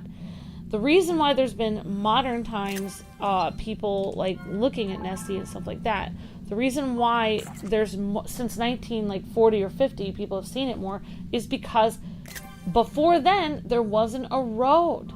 They built a road next to Loch Ness. They weren't even trying. They were not even trying. They didn't even build the road so that people would see the dinosaur. They didn't even believe in Nessie at that point when they built the road. They were just building a road. Unfortunately, what happened was when they built the road, the amount of sightings of Nessie skyrocketed. And the scary thing is, that I find scary, and I don't know, from all the books that I read of Loch Ness, the really scary part is that many of the sightings had to do with it crawling across the road and then almost hitting it with their car. So people have actually stated that they have almost hit Nessie on the road, that it can drag itself over the land with its fins. It can go on the land. So if that thing is trying to kill you and you're running away and you get out of the water, you better keep running, because if Nessie is real, according to multiple sightings, that thing can go across the land as well. And that's what makes me think it could not be a Greenland shark in that instance, because I've never seen a Greenland shark drag itself across the land with its fins. So yeah, I mean, whatever it is, it's scarier, it's more sophisticated, it's scarier than anything. If you want a really scary account of a plesiosaur attacking human beings, I watched this documentary about it, and there was something about a plesiosaur attacking human beings off the coast of Florida, or not Florida, California. There was a supposed attack of a plesiosaur that just went after humans, and it was the most terrifying thing I've ever watched in my life. Like, because, they've caught, Japan, they caught a plesiosaur off their fishing boat in 1997, I believe. Like, the carcass of it was right there. You'd have to be really feigning ignorance to not think that was a plesiosaur they caught. I mean, there's nothing else it could be. It had fins, it had a long neck. It was identified by scientists on board as a plesiosaur, by Japanese scientists. They're not morons. They're not going to be like, oh, it's a decomposing shark, we'll just, pretend it's a plesiosaur. No. Japanese people are smart, and there were scientists aboard there. They wouldn't just randomly identify it as a dinosaur unless there was a reason. So, I mean, the evidence is all there. But people don't, for me, I see something that fits out of the norm of what people accept as reality. I'm after that. I'm like, let's look this up. This is interesting. Here's something that's a mystery. I want to know more about this. Everyone else in the world sees something that fits outside of what is reality. They're like, this is making me feel uncomfortable. I don't want to believe that dinosaurs are still possibly alive in like very small pockets of the world, that maybe one or two of them could have survived. This is making me feel scared. I don't want to think about it. It's making me feel weird for reporting on this. So I'm just going to pretend it's a Greenland shark. But they're not really following the evidence. That's the problem, is they don't... It doesn't look like a Greenland shark. It doesn't act like a Greenland shark. It doesn't swim like a Greenland shark. You're making an imaginary... You know, when you actually make up another story to cover up what, you know, you think is impossible... The problem is you're not actually following the evidence then. You're following what you think should happen or what is logical, but you're not actually following what you're seeing. You're making up evidence to make yourself feel more comfortable. But life isn't like comfortable. Like, there are things in the world that don't make sense. Like, so, you know, sitting there and calling it like, you know, like, oh, this is really a dolphin that found its way in, or this is really a Greenland shark. It's really not going to help you. Like, you're just denying reality at this point. It's not really, you know. So, yeah, I get frustrated. I mean, that's the same with a lot of things in life. Like, I think a lot of things in life, they're very complex. Like, even, like, when people are reporting on wars and all this stuff. Like, when people report on something that's difficult, they can't handle the truth. They cannot face the reality. Like, they can't face, like, well, maybe something happened for that one country to be provoked. Like, you don't know the whole thing. You don't even speak that country's language. Like, what actually happened here? They don't want to know. They don't want to know the real reason of anything. They just want to report whatever they think is convenient that people will swallow in the news. That's why, like, you know, things like mysterious things, like a dinosaur really being around, really makes you wonder how many other weird things are around in the world, or inaccurate things that they report on, that, you know, you really need to look it up for yourself, because, you know, newscasters and people that, you know, tell you what to believe, you know, on Google and stuff, they're not really necessarily your friend. Like, you know, they're trying to keep the peace. They're trying to make people not have a riot, or they're trying to make people not freak out. So anything that is interesting, or, you know, really the truth should be looked into more in this situation, they purposely cover it up. Everything. Like, everything is always covered up 1000% of the time. Anything that's slightly inconvenient. Which is why I actually watch news from other countries all the time. I watch news from India. I watch news from Africa. I watch news from Asia. I don't trust my own news stations, because they're constantly lying to me. So, yeah, I don't know. Anyway, that's my rant. Oh, we found something cool.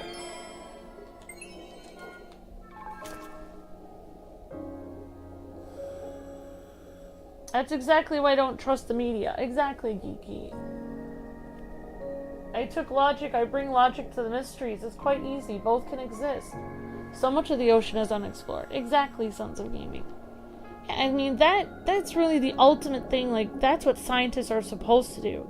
Follow the truth wherever it leads. If it leads to a place in which you realize, oh my gosh, everything I ever knew is a lie, I need to change what I have believed until this point, because I'm face to face with evidence that cannot be denied of something that doesn't make sense, then, you know, you have to be brave enough to acknowledge that and be like, okay, maybe everything I have known is a lie, because the evidence is showing me there's something here that doesn't make sense.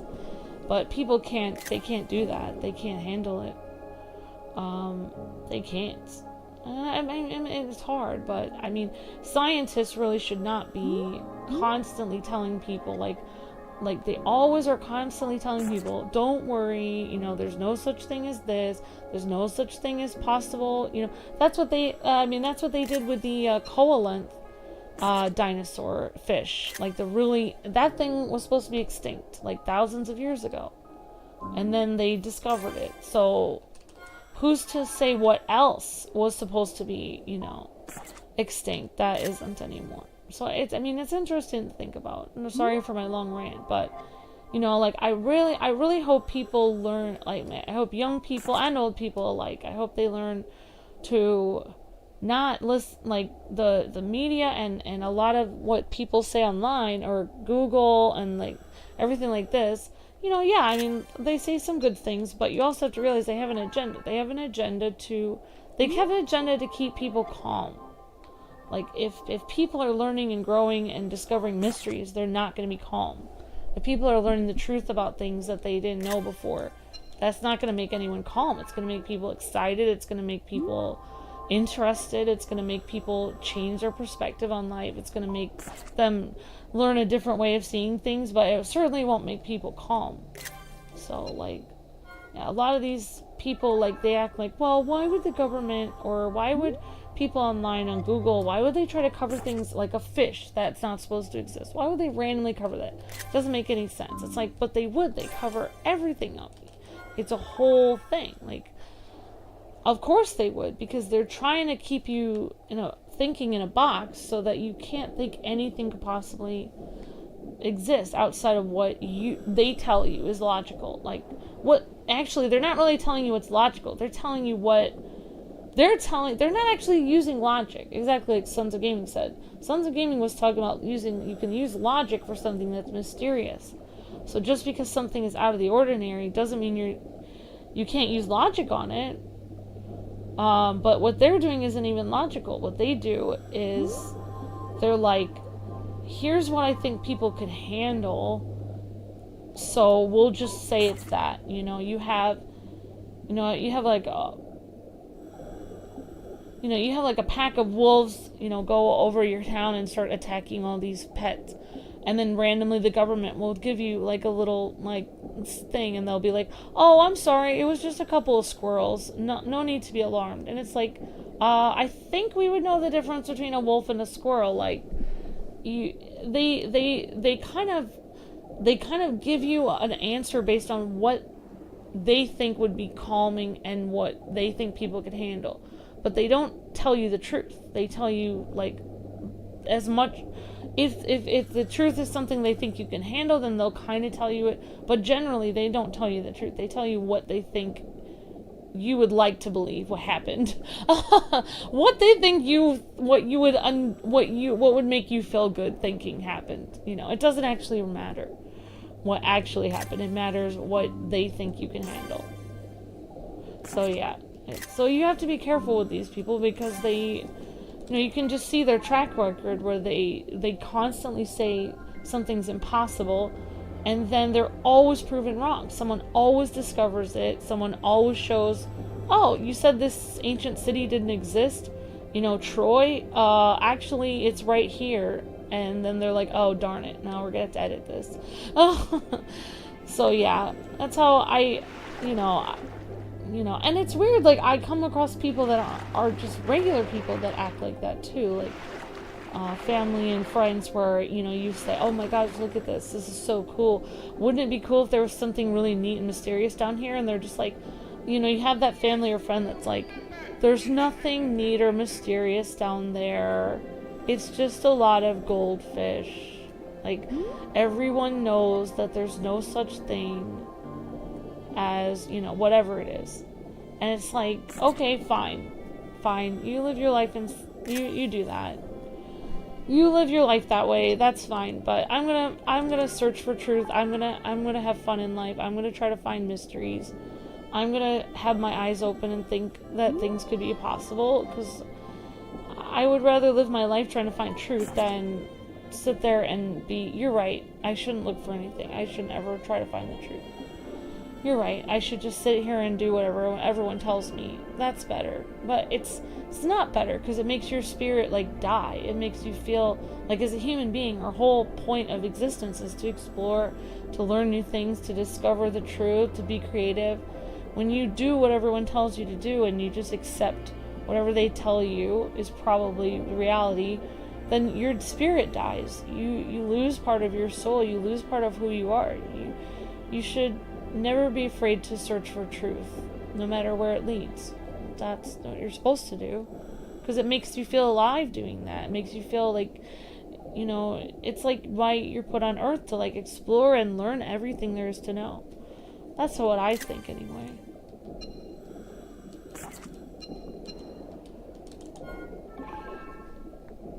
Oh, thank you for the membership. Thank you, Robert Pembroke. Thank you so much. Thank you for becoming a member. Wow, thank you so much. Appreciate that so much, Robert. Thank you.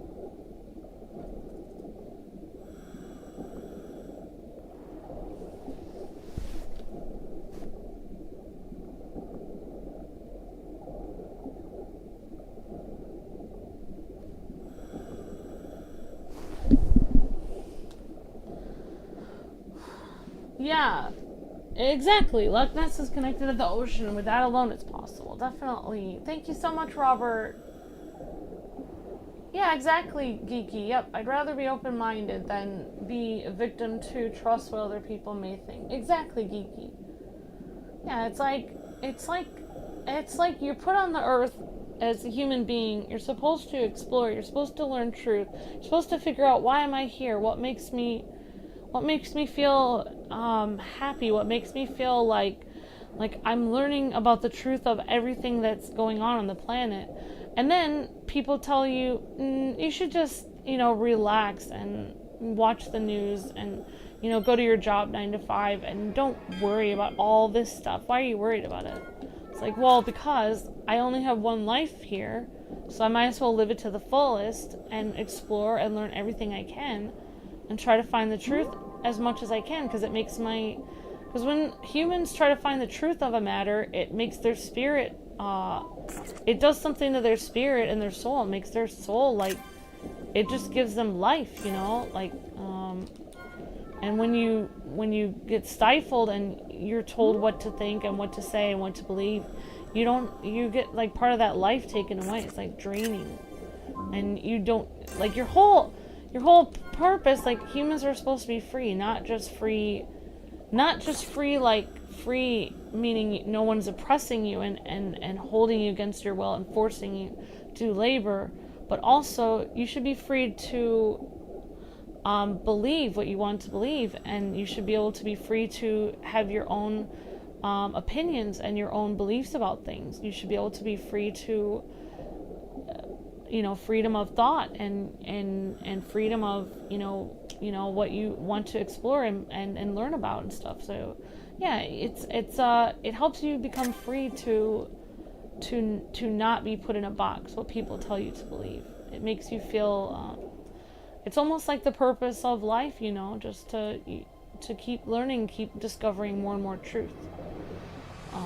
So yeah, I don't know why I'm on a rant about this, but yeah, it makes me upset the way a lot of things on media, social media, news, History Channel, everything, they try to tell you what to believe constantly, and they always shame you, that's what main tactic they use, shame. If you try to discover something, I was watching a documentary on the Queen of Sheba, and people are like, well, there's no way, she's just a legendary person, there's no way she existed. But it's well, for me, it's that kind of gives me something exciting to think about. Here's a mystery, unexplored. I don't quite know who this person is. There's a legend about them, and it would be kind of neat to discover who this person is and learn about them. And it makes me, I don't know, it just does something it just makes me feel more human, I guess. It makes me feel happy to learn about truth and stuff. So, yeah, or to pursue the truth, I guess. And and the thing is, logically, people really shouldn't put people to shame for researching mysteries, because if you keep searching long enough and you find, oh, this whole story was made up, then you're gonna find that out anyway eventually. So it'll just be a fun journey getting there. So really, unless the only reason why people would be stifling people from learning about mysteries is if they're afraid that you'll find the truth. They're afraid you might find something. Because why would they be afraid if it's just ridiculous legend that doesn't exist? Then there'd be no reason to be afraid, because obviously you're not going to find anything because it's not real. But then people get really mad when you try to look up something, and they get really agitated because they're secretly kind of nervous you're going to find the truth. Maybe that's why they're mad. So yeah, sorry for getting into it. But anyways, I guess I just go on rambling on my stream, but it's actually good. I mean, it's good for me to... It's better than I wake Luke up and tell him my thoughts while he's trying to get to sleep. Alright, so actually, I can do a group dive. It's 12:36. Nessie got you on this rant. I love Nessie. Nessie, learning about Loch Ness Monster changed my life. Because I read some of the... It's not just the pictures. People always say it's the pictures. It's reading the accounts of people writing. People have written so many accounts of encountering Nessie.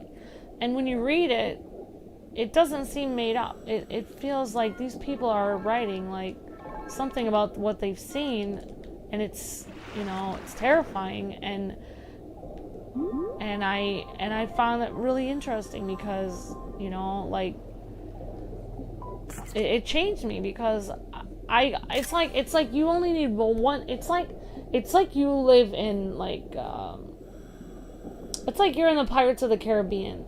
And you go from being a regular citizen to a pirate. As a regular citizen, you believe what the government tells you, and you do everything they're supposed to do, and you know everything out in the sea is mythical. There's no Calypso, there's no Davy Jones, there's no mermaids, there's really, maybe even pirates, half the story is made up about them aren't even real. So you believe whatever you're told.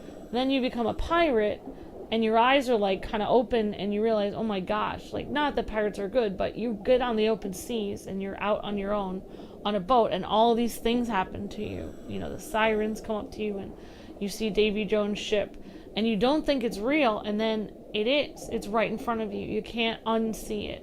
That's what truth is kind of like. It's like once you kind of like get a glimmer of truth, you can't stop, because your whole world is opened up.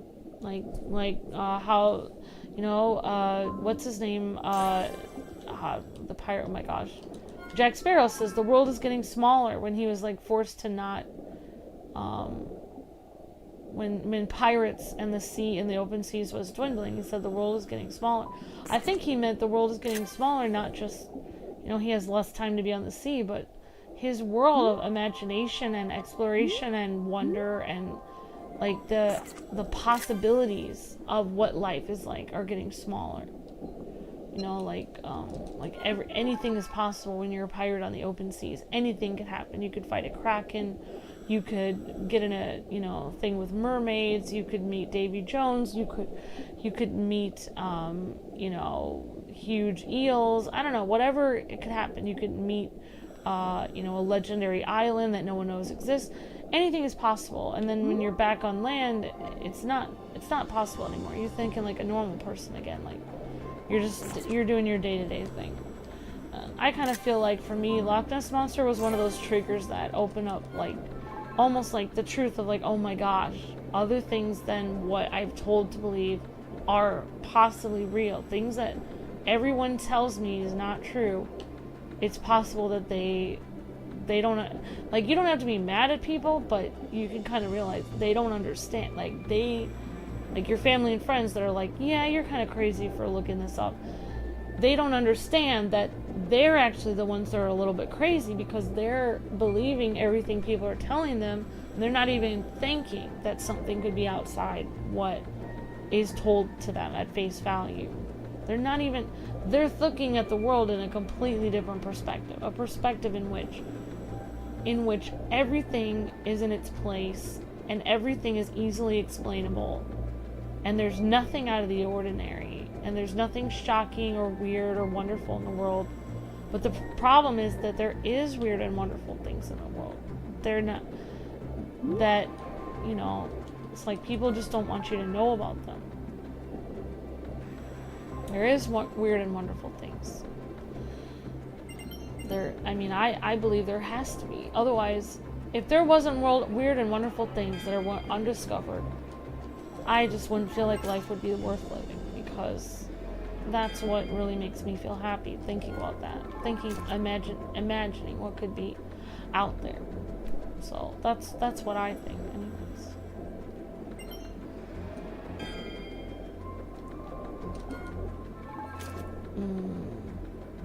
Well, I guess I'm gonna go, well, we're gonna go to, well, that's a good time to end the dive. Thank you so much for becoming a member, again.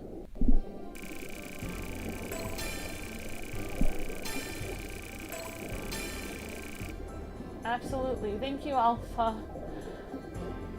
Thank you again, Robert, Pembroke, for becoming a member. Appreciate it so much.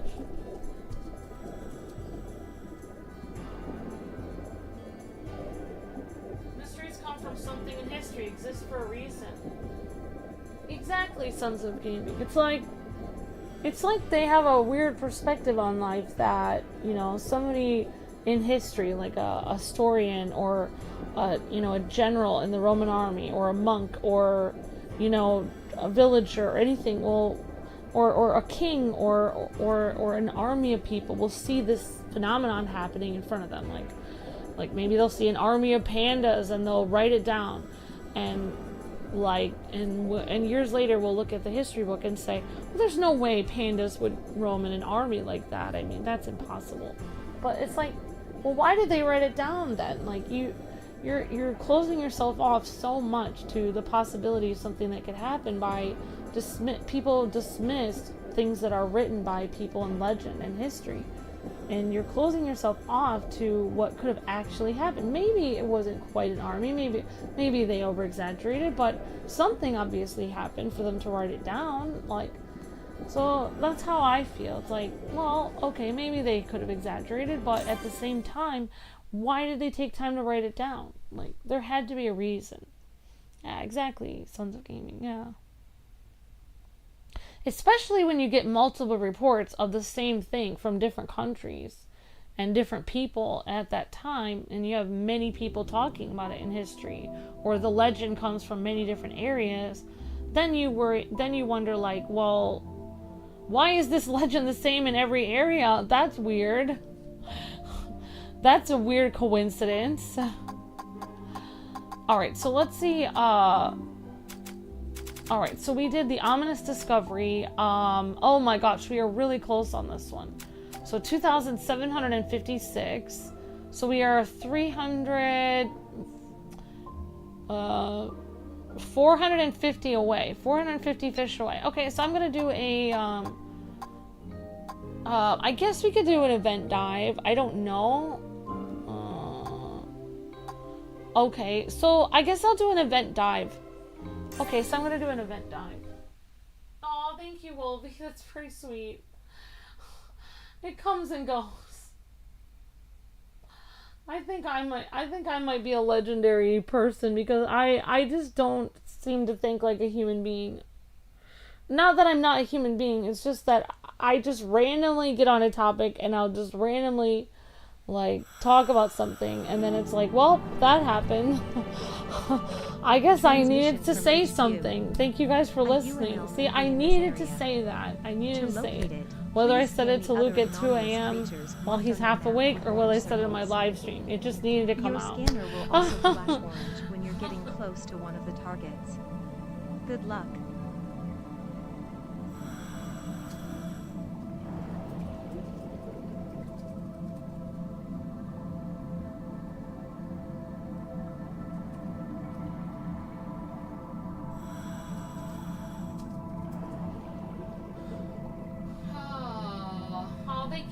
Geeky PJ, thank you, Wolfie. Aw, it's very sweet. I don't know. Maybe tomorrow I'll have more in me.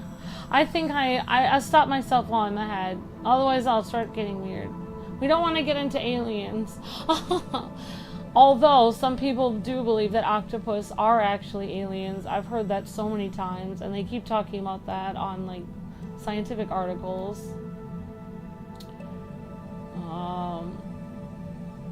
So many interesting things that people believe. Like, some people believe that, and I don't, I mean, some people believe that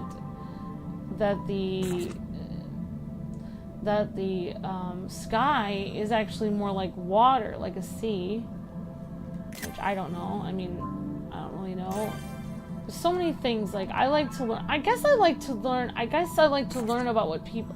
I find it fascinating when I find somebody who has a channel or a video or a blog about something they don't really believe in. It's like, I don't know. But when I find it interesting to see what people in different parts of the world believe. Like, I find that very interesting.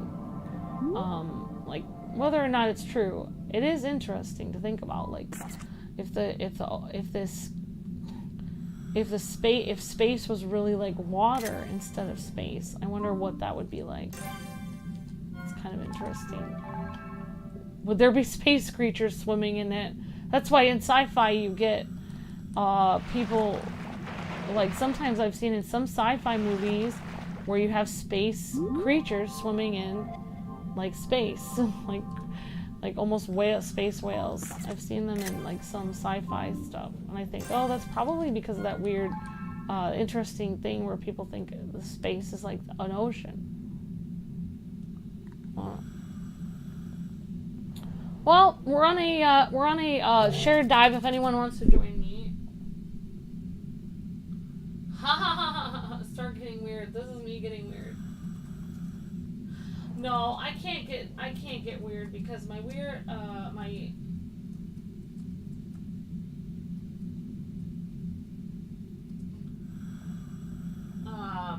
I can't actually, you know, I have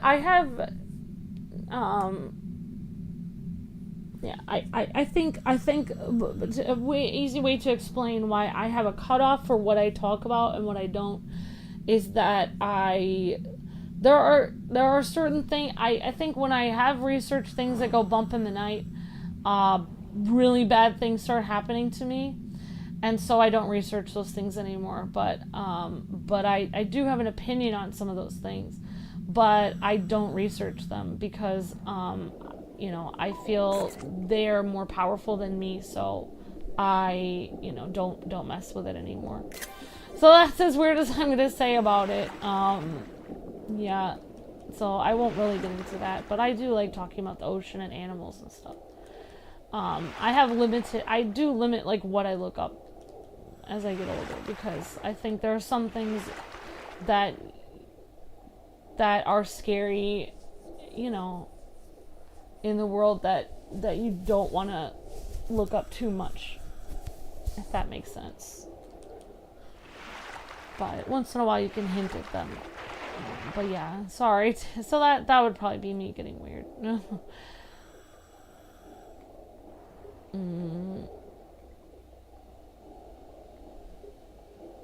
Ocean, space is an ocean. It's not water, but it is an ocean in sense of it being vast, but we just couldn't breathe up there. Yeah, definitely. All right, see you, PJ. Yeah, I mean that's yeah, definitely. It is like an ocean. Exactly. It's like an ocean. You're I don't know if you can. I guess you kind of do float in space. Yeah. No, I stopped myself while I'm ahead because I'm not really like an expert on anything. I was just talking. Maybe someday I'd be an expert on something. But I'll just have to. I'll tell you, Wolvie. I'll look up. I'll watch a bunch more documentaries, and then I'll make and then I'll do another thing. My dad who is actually 100% Scandinavian, so he's 100% Viking. My dad is a very interesting person, not like all targets have been I would say no, and the mission I guess is complete. Not even my aunt, who's very Scandinavian.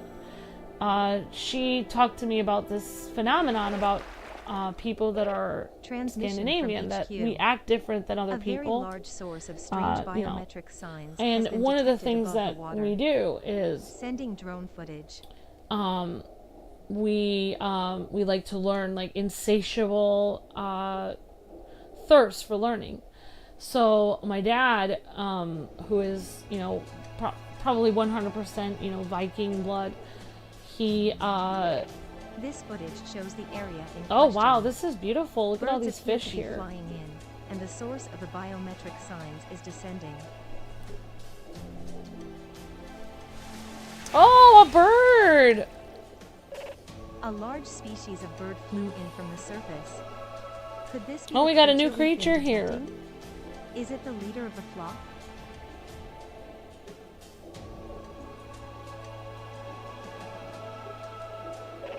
It appears that the creature is on the move. Readings indicate it has exceptional swimming abilities.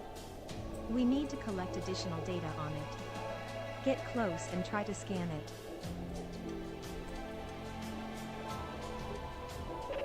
Transmission from HQ. Additional UML data received. A close examination of the collected data will be conducted. It appears that this species is closely related to pelicans, but there have been no cases of such a large creature reported elsewhere, so it seems likely the creature is unique to this area. HQ has decided that this creature will be called Simurgdaria, in reference to a mythological bird. It is possible that this species acts as the leader of the other nearby seabirds. The name is appropriate for the head of a group. We believe that if we continue to observe its behavior, we may better understand this species' way of life. Yeah, so I don't want to like give secrets of people that are Scandinavian away, because we kind of have like this understanding. Like, people who are Scandinavian, they kind of know, like, you meet someone else who's Scandinavian and you know, like, oh my gosh, this person's kind of like me. Gonna have a similar personality. Oh, we only have a short time. Well, we'll try to get this bird. But basically, I'll try to say it as quickly as possible. Basically, my dad, I'll explain what kind of personality he has. My dad probably could have gotten his PhD, but he wanted to keep going to school, and he didn't want to finish his schooling because he knew he could never go back, so he kept not taking his one gym class, so that he could actually have the opportunity to go to school more and keep going. So he actually, I think he got his, oh wait, neither was bachelor's, or it was either master's or PhD that he was trying to get. He kept, I think he got his bachelor's, and then he went to school over 8 years, but it was like a bachelor's of 8 years, because he just, you know, he was supposed to get his master's and stuff like that, and he learned, you know, cuneiform, hieroglyphics, Aramaic, Egyptian, Hebrew, Greek, Latin. Like, my dad learned like he studied all these ancient things, and so basically my dad just he couldn't stop learning, basically.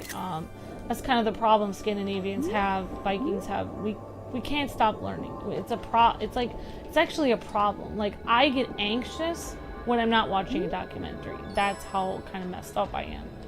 So or I'm not reading a book or something. So yeah, so that's kind of my dad growing up. He used to work maintenance at a church, a huge church, and he would love to, why am I not? Okay. It's not allowing me. Okay. Oh, wow. Hi, Grace. And he would just sit there and he would put books on tape them on his little 8-track, or cassette tape. And he would just listen for hours a day vacuuming this huge building. And he was happy as a clam doing that, honestly. My dad doesn't really care about, you know, status or anything. He just, you know, it's cool with him. You know, he was just learning, and then what he would do, and maybe this is why my dad and I connected a lot, because my brothers, I think, got more of the Scottish side. I think I got more of the Viking side in me from my dad. And basically, he would, after he was done listening to about 6 hours of information, you know, he would listen to stuff about the legend of Troy, and, you know, the, you know, Greek society, and like everything that he would be learning. He would be, you know, everything. And he would listen here for like hours on end, just listening to this information, just letting it seep in. And then, darn it. Oh, I kind of got a picture of the bird.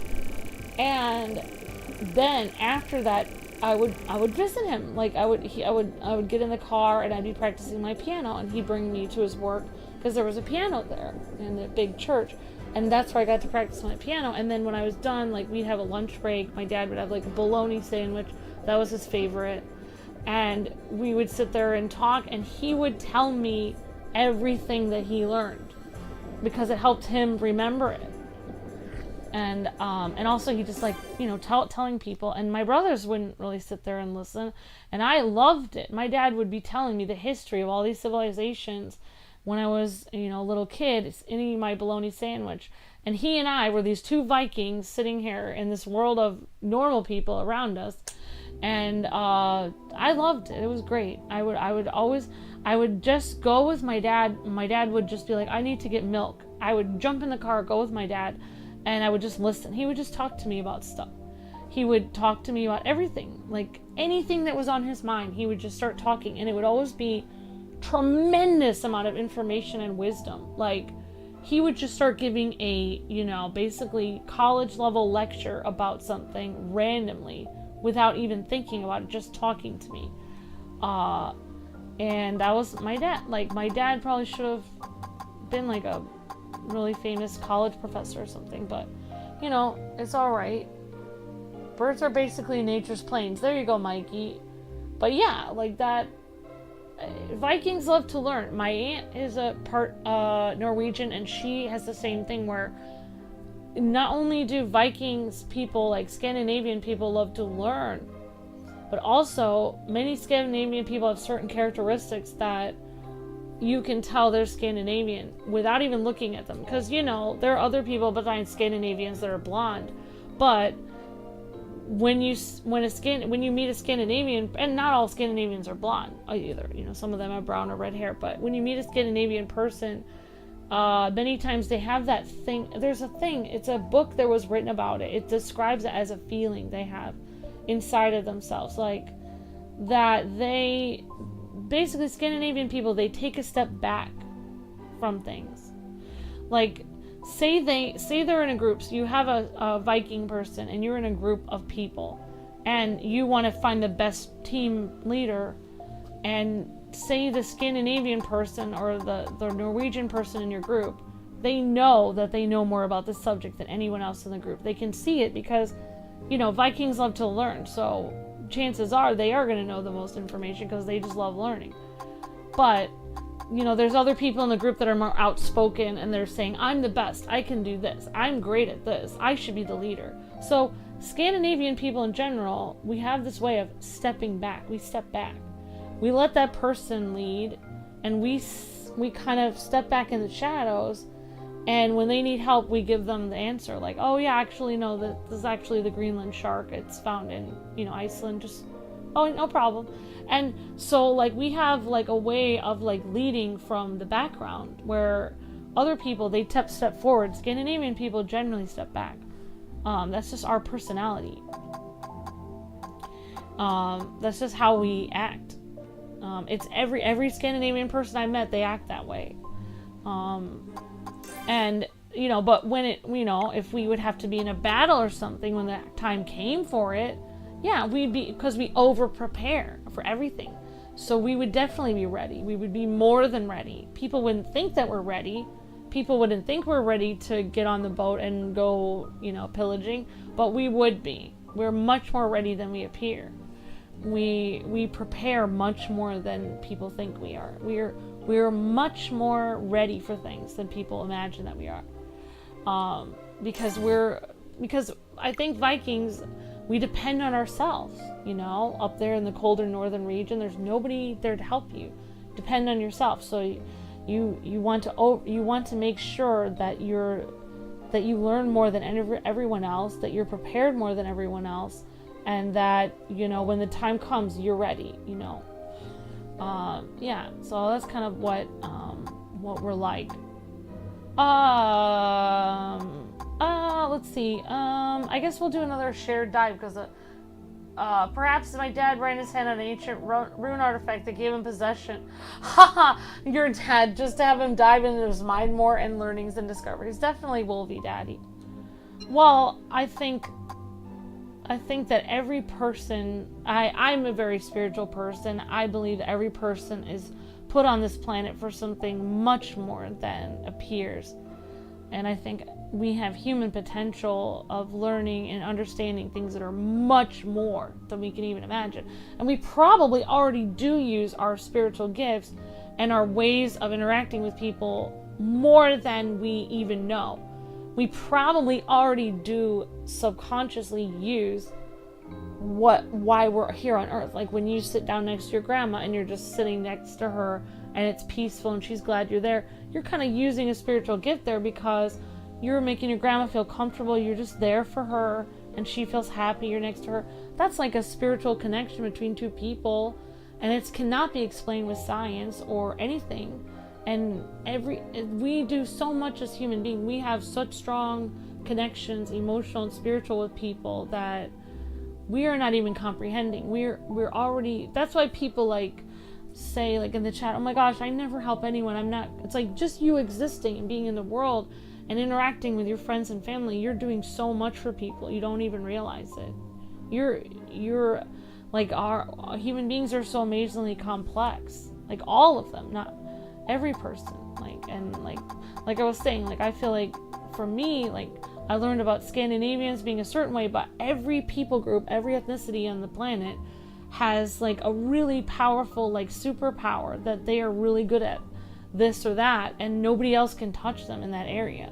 So we all need like each other because we all have certain like super things that we're really great at. All right, so let's actually customize. I'm gonna customize my character.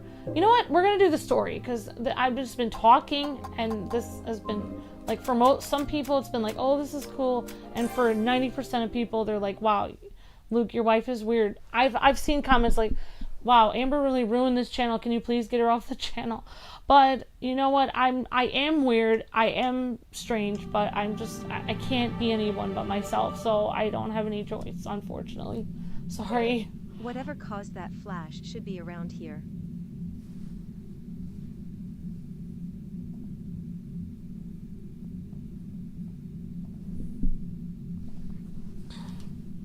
I have activated the beacon light, but note that visibility will still be extremely limited. But yeah, that was interesting, Wolfie, about the clue. Yeah, pretty terrifying, and maybe, yeah, it could be related to octopus. That's really interesting. Is that? It is markedly similar to the world coral. However, a live matter survey indicates that it has been almost entirely overtaken by the net. This doesn't add up, says Daniel. If there was another world coral, we would know. Reviewing database. Reviewing database. Access denied. There's something there, but I don't have permission to view it. Transmission from HQ. We're patched through again? I have been granted permission to retrieve relevant information from the database. But first, HQ has a message for the two of you. By proving yourselves in the field, you've shown us you're ready to receive the following intel. There isn't just one world coral. There are two of them. One in the canyon, and one in the depths. Few know about the latter. This used to be a thriving ecosystem. A bustling city of underwater life. Looks like those days are over, says Daniel. Topographical changes on the seafloor caused hostile conditions for this deep-sea community. It was deprived of light, and in the darkness began to wither and die. Conversely, as the coral died, these shifts in the seafloor became more extreme, creating a dangerous feedback loop and a threat to the world's deep ocean circulation. Deep sea circulation, like the system of currents in the world's oceans? Deep ocean circulation is analogous to the circulatory system in a human. It comprises the heart and veins of our planet. It is critical to maintaining life. Without intervention, the topographical shifts will worsen, ultimately halting all deep ocean circulation.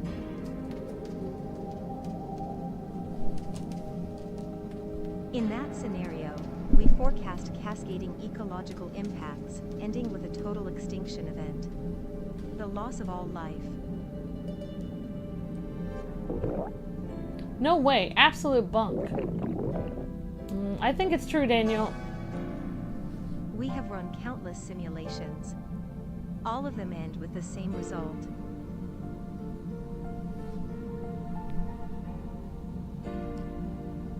So this is the true purpose of the project, to prevent this scenario from occurring. As researchers for Aegis, you are the planet's line of defense against total biological destruction. Good luck.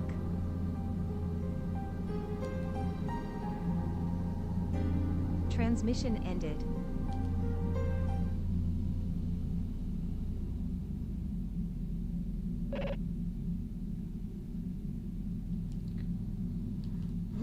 I had not had access to that information before. It seems there are certain things even an AI isn't allowed to know. Guess they wanted total extinction thing kept under wraps. Oh, this is heavy. Wish I could just forget about all this, go to the beach and have fun before the world ends. Hold on. Look at the mystery board. It's glowing more brightly than before. Slowly but surely, your research is making a difference. We're getting somewhere, says Daniel. Guess there's no time to mope. The fate of the world's on our shoulders. That's right. You're well on your way to accomplishing your goal. You just have to take it one mystery at a time. Complete. Chapter 2-3, The Ominous Discovery. Fire response. Oh, you remember eating lobsters on your birthday. Awesome, OH. Very cool. I think, yeah, I've had lobster. Oh, yeah, I actually made lobster in culinary. And honestly, that was one of the scariest moments of my culinary because they told us, I don't want to freak anyone out. Now that PJ, who's, you know, he doesn't really eat a lot of meat, is gone, I can tell it. But basically, in my culinary class, they told us that part of our art to continue, we had to kill a live lobster with a knife. Like, kill it. I had never really killed anything except for an ant. So I was terrified. I was actually stressing out. And they instructed us how to do it, and they showed us you have to go in through the head and slice down through the body. And honestly, I was thinking, like, I'm scared, but honestly, this is gonna make me so much cooler. Like, I don't know. I feel like it would be like my first kill or something. Like, I am defeated a dragon, but in reality be a lobster. But and then on the day of, they copped out and they were like, no, we're just gonna have them really cold and boil them. Like, you don't have to kill them. But they told us that it would be more humane to actually kill them with a knife first. Like, stab them and then put them in the water. That way they'd be dead by the time they're in the water. Oh, I'm sorry for being disturbing, but anyways, that's my thing with lobster. But apparently it died immediately anyway, so it was alright. Alright, so for, yeah, you have a strong connection with your cousin. That's awesome, Alpha. Yeah, so thank you guys for listening to my rambling. I appreciate it. Yeah, that's very interesting, Wolvie, with the Cluth clue. Yeah, those are some of the things that are pretty scary. You know, you can't really explain that Cluth clue thing. I can't pronounce it very well. But that is terrifying. You know, there's a lot of terrifying things, you know, like evil spiritual things that are pretty intensely terrifying. And I try to stay away from, like, looking into it too much because I know there's something weird there that's unexplained and I don't want to mess with it, basically. But yeah, it is interesting. It's unexplained. So yeah, I mean, it could be related to octopus, who knows? So it's very interesting. It's like kind of a weird coincidence. So let's go see if we can unlock any more patterns. So we got, oh, looks like, oh, we do more patterns unlocked. Oh, look at this. Oh, this is pretty. Oh, we don't have 50,000. Oh, so actually there's a lot. So I think, so, oh, look at this. We have, oh, so actually, oh, this is kind of neat. 50,000. Oh, wow. So, oh my gosh. So basically the eyes was saying I could get a mermaid inspired look. I guess I could try it with what I already have. Do a mermaid-inspired look? Let's see. So for the eyes, who's not here? Maybe when he comes back. Alright, so I guess if I was a mermaid, I'd probably look green? I don't know. And then I'd have like pink flippers. And I don't know. I mean, I'm not gonna really look that pretty because I'm just in a scuba diving outfit, so.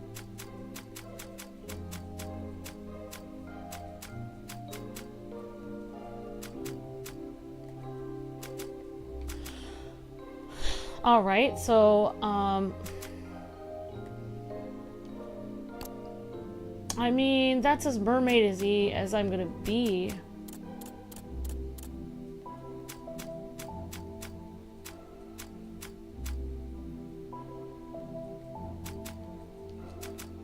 I guess I could just be pink then.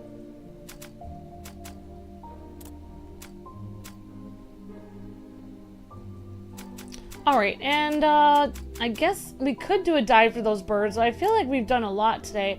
I think I'm gonna do another stream of this, if you guys don't mind. The body is blue, Amber, says Tim.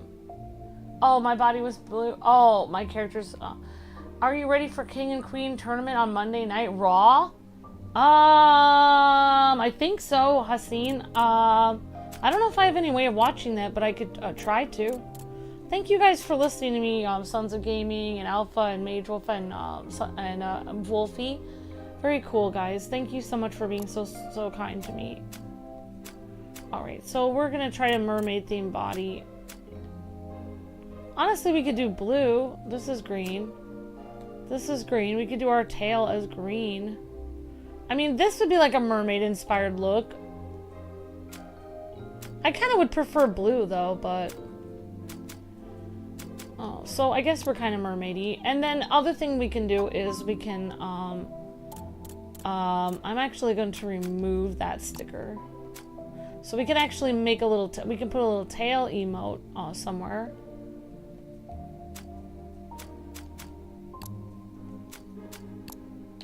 Yeah, so that's our mermaid look. There we go. Yeah, so I mean, this kind of looks mermaid-y themed. So there you go. Even though you're not here, the eyes, there you go.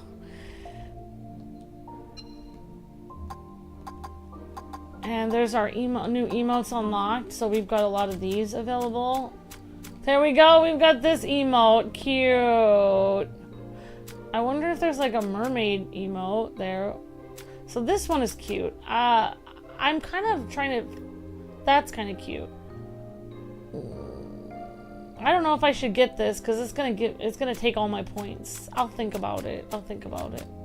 That's cute. I like how I'm lying down. That's cute. Multiverses has confirmed. Hi, Later Gator. How's it going? Good to see you. Hope you're having a good day. So I was having a lot of fun with this. Let's try to go to the event dive again. Actually, you know what? Yeah, I'm gonna do a shared dive again real quick. And then, I'm actually gonna set up another stream while I'm here. Okay, duplicate.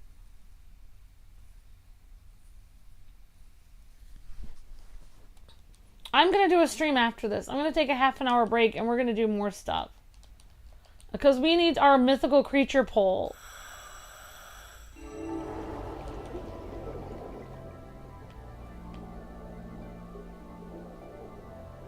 So there's my mermaid-inspired outfit, honestly. There we go. Very cool. Alright, so I'm gonna actually set up a second stream right now, guys. 1 second. So if anything comes across my path, that way you guys can be redirected there.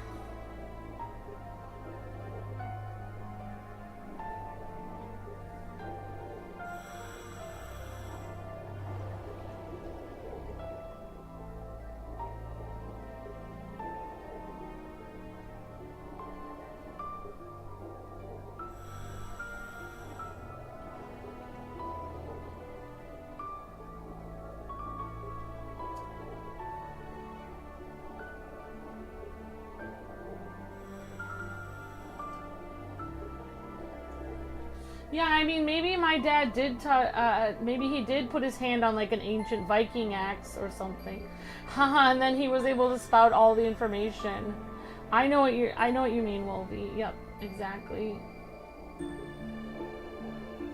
All right, and I'm not gonna do Dreamlight Valley today. I might do it tomorrow though. Transmission from HQ. I'm just kind of like in a UML may be in this area.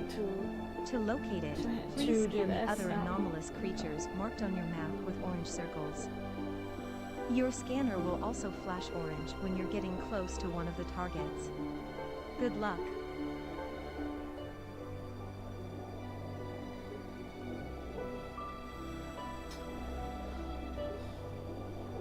And thank you for thank you for sharing the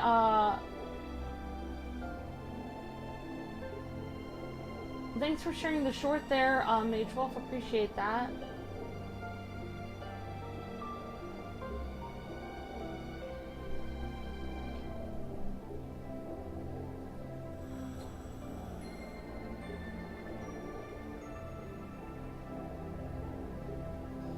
Alright, so I'm just going to redirect you guys to the next one. I don't know, I guess I'm in a habit of doing this. So it will like auto redirect people so you can easily find my next stream. Okay, so we're just gonna run. I don't know if we're gonna find anything great in here, but if you guys are just coming in, I was having a lot of fun with this. Thanks for hanging out with me, guys. I appreciate it. You guys, if you guys have kind of like been saturated with ocean stuff and watching me, I'm not gonna be offended at all if you don't go to the next stream. That's completely fine. But I just enjoy playing it, so even if I only have one person watching after this, I'll be happy because I'm just liking exploring the ocean. But yeah, so thank you guys for watching today. I appreciate it. Thank you guys so much. Virtual hugs, everyone. Appreciate you guys hanging out with me. And I am going to take a lunch break and do the newsletter, and I'll be back around 1:30 or 1:40 for the next stream. I'm going to do another stream of this, and we're going to try to progress the story because we're only 400 fish away from progressing the story. Alright, so thanks again, everyone, for hanging out. Thank you for the new member, Robert. Thank you so much, Robert, for becoming a member. And thank you for hanging out. It's not disturbing, it's just getting interesting, says Wolfie. And looks like tuna fish became our poll. That's the favorite thing. And I like tuna fish as well. Alright, so the next poll is going to be about legendary sea creatures. If you guys have any ideas, let me know in the next chat. And I'll see you guys in about 30 minutes for the next stream. Alright, thanks for watching, everyone. And I'll see you guys in a bit. God bless, happy gaming. Thank you so much for watching. And thanks for everyone for listening to my stories. I appreciate it. You guys are the best. See ya.